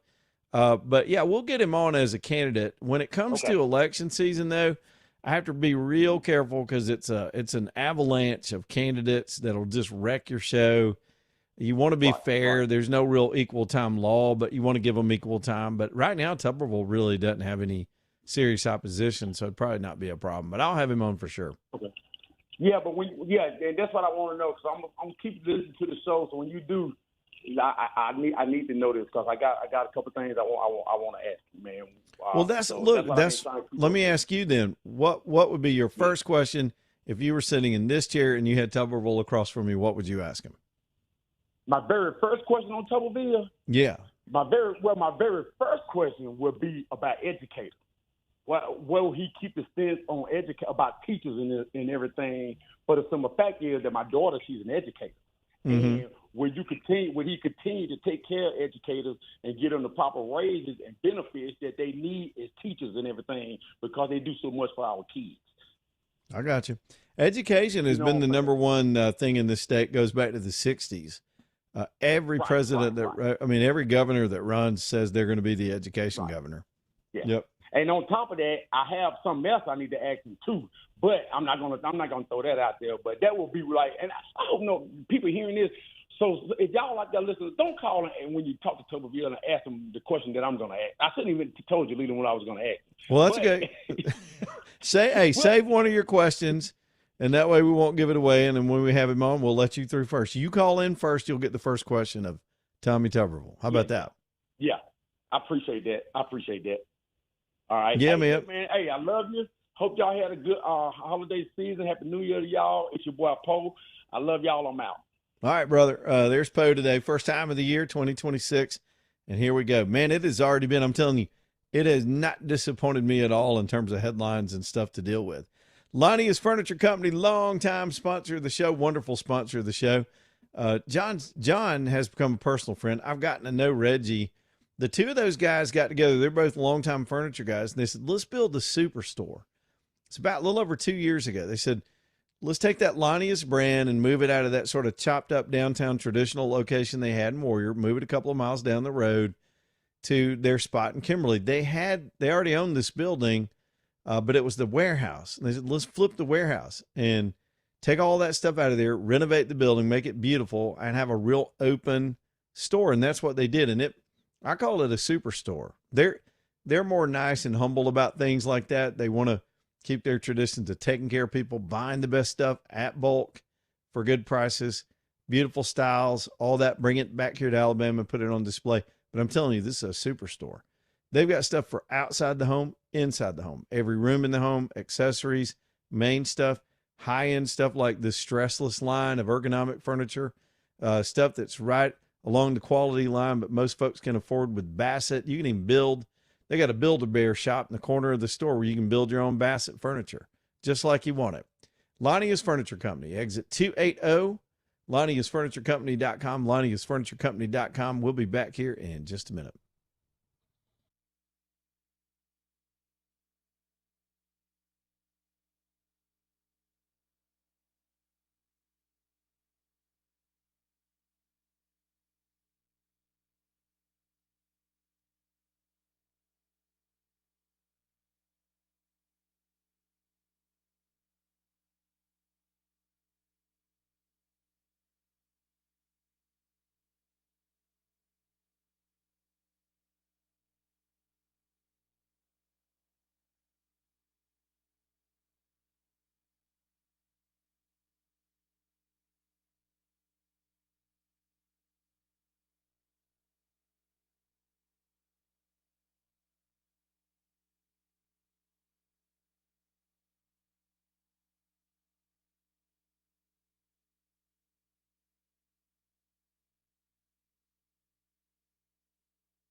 All right, y'all, we're getting ready to wrap things up here. Leland Live Talk 99.5 as we call it a Tuesday. Southern Skies Dermatology, man, they've got some exciting news this year, too. They won't let me tell you the whole story yet because they're not quite ready, but they're opening a new location this year. I'm excited because it's closer to where I live. It'll be easy for me to get there for my checkups, and I think they already have 3 locations. Dr. Mario and his team, they're just growing and doing everything right, and I appreciate what they do because they're saving lives. I know it's dermatology, and there's so many ways to have a successful dermatology practice. It's a very lucrative business to be in if you're in medicine. But years ago, as they were founded, it was just about skin cancer. It's about finding it and removing it. So some of you may have noticed something that's an area of concern. Don't just let that sit. Have it looked at because it could be nothing, and you need to know that. If it's nothing, you get some stress relief. If it's something, you need to know that too, and they can remove it for you. And the thing is, if you go for your surgical visit, once you've had your first observation, they decide you have something that has to be removed. The thing that really sets them apart is the fact that they are experts at this Mohs procedure, and that is a micrographic way of removing those things, whether they're benign or not. And especially if it's cancerous, they check it as they go. Basically, and these are my terms, they'll do a micro layer, check it under their microscope or whatever they use. And once they quit seeing cancer cells, they can stop removing tissue. And that makes sense. It helps speed up the healing. It minimizes the scarring. And most importantly, they know they got it all. There were times in the past where would they do a barbaric removal, not Southern Skies, but the way dermatology worked. They do a huge removal, hoping to encompass all of the potential cancerous cells, but not get them all. And because they didn't know. They'd stitch you back up, and then that cancer stays with you. It travels and shows back up. And you don't want that. So go and get it done completely. And with the experts at Southern Skies Dermatology, this is all they do is find and remove skin cancer. And of course, a new location, I'll be glad when they can tell me that I can let y'all know when they get the final touches on the building. SouthernSkiesDermatology.com, SouthernSkiesDermatology.com. All right, I'm going to sweep up and clean up and get ready to get on out of here. AJ, so far pretty good with our new home studio cameras and everything that we got set up over here. Yeah, I think it's going well. I think it is, man. It looks like I know it's on the YouTube, but it looks like I can turn on one of these big networks and I can say, hey, I know that guy. I work with him. Well, and we got the comment section, and I tried to glance over there and see what was happening. And what it is like 2 or 3 people beefing on each other. Oh. They've already hijacked. A troll showed up, and so I guess some regular listeners got into it with him. And so there's not much for me to use on the air because it's just like, it's just boom. Yeah, and someone actually called in. I'm glad you brought that up because I was going to talk to Val about this as well, too. But supposedly, we also got to be kind of careful about what people are saying on those things because YouTube will allegedly, from what I was told, that if somebody hijacks your feed, they'll pull your account or something. Yeah, who knows? I mean, we're not monitoring it. I got a show to do. I can't be doing that. Here's one comment. I said I was saving this segment for YouTube comments. So here's one. Leland, you need to get some in-ear monitors and get rid of those big old headphones. You do have some in-ear monitors. I do, and they suck. I bought some last week to try them out because I'm used to the TV, we call them IFBs in television. It just stands for internal feedback. And those are just one ear, and you hide them behind your jacket and whatever. And we used those a lot back when I was in television.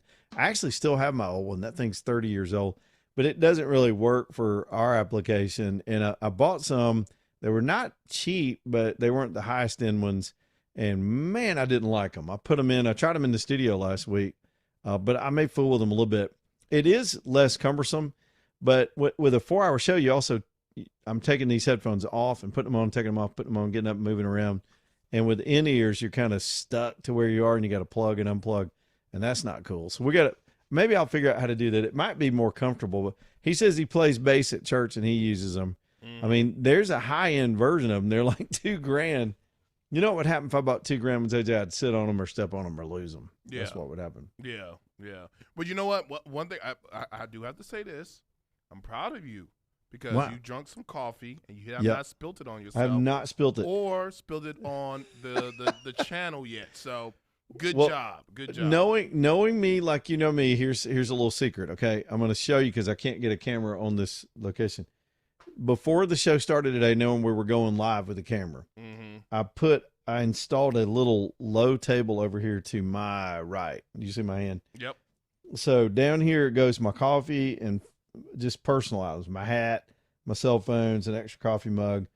One, it's out of the shot. And two, if I do spill it, it can't get on any of this equipment and ruin it. There's about $8,000 worth of equipment right here in front of me, and I don't want to ruin it. So it's down there out of the way. Also, I've learned to use sippy cups, which are basically these coffee mugs with a good lid, like a little coffee Yeti or something.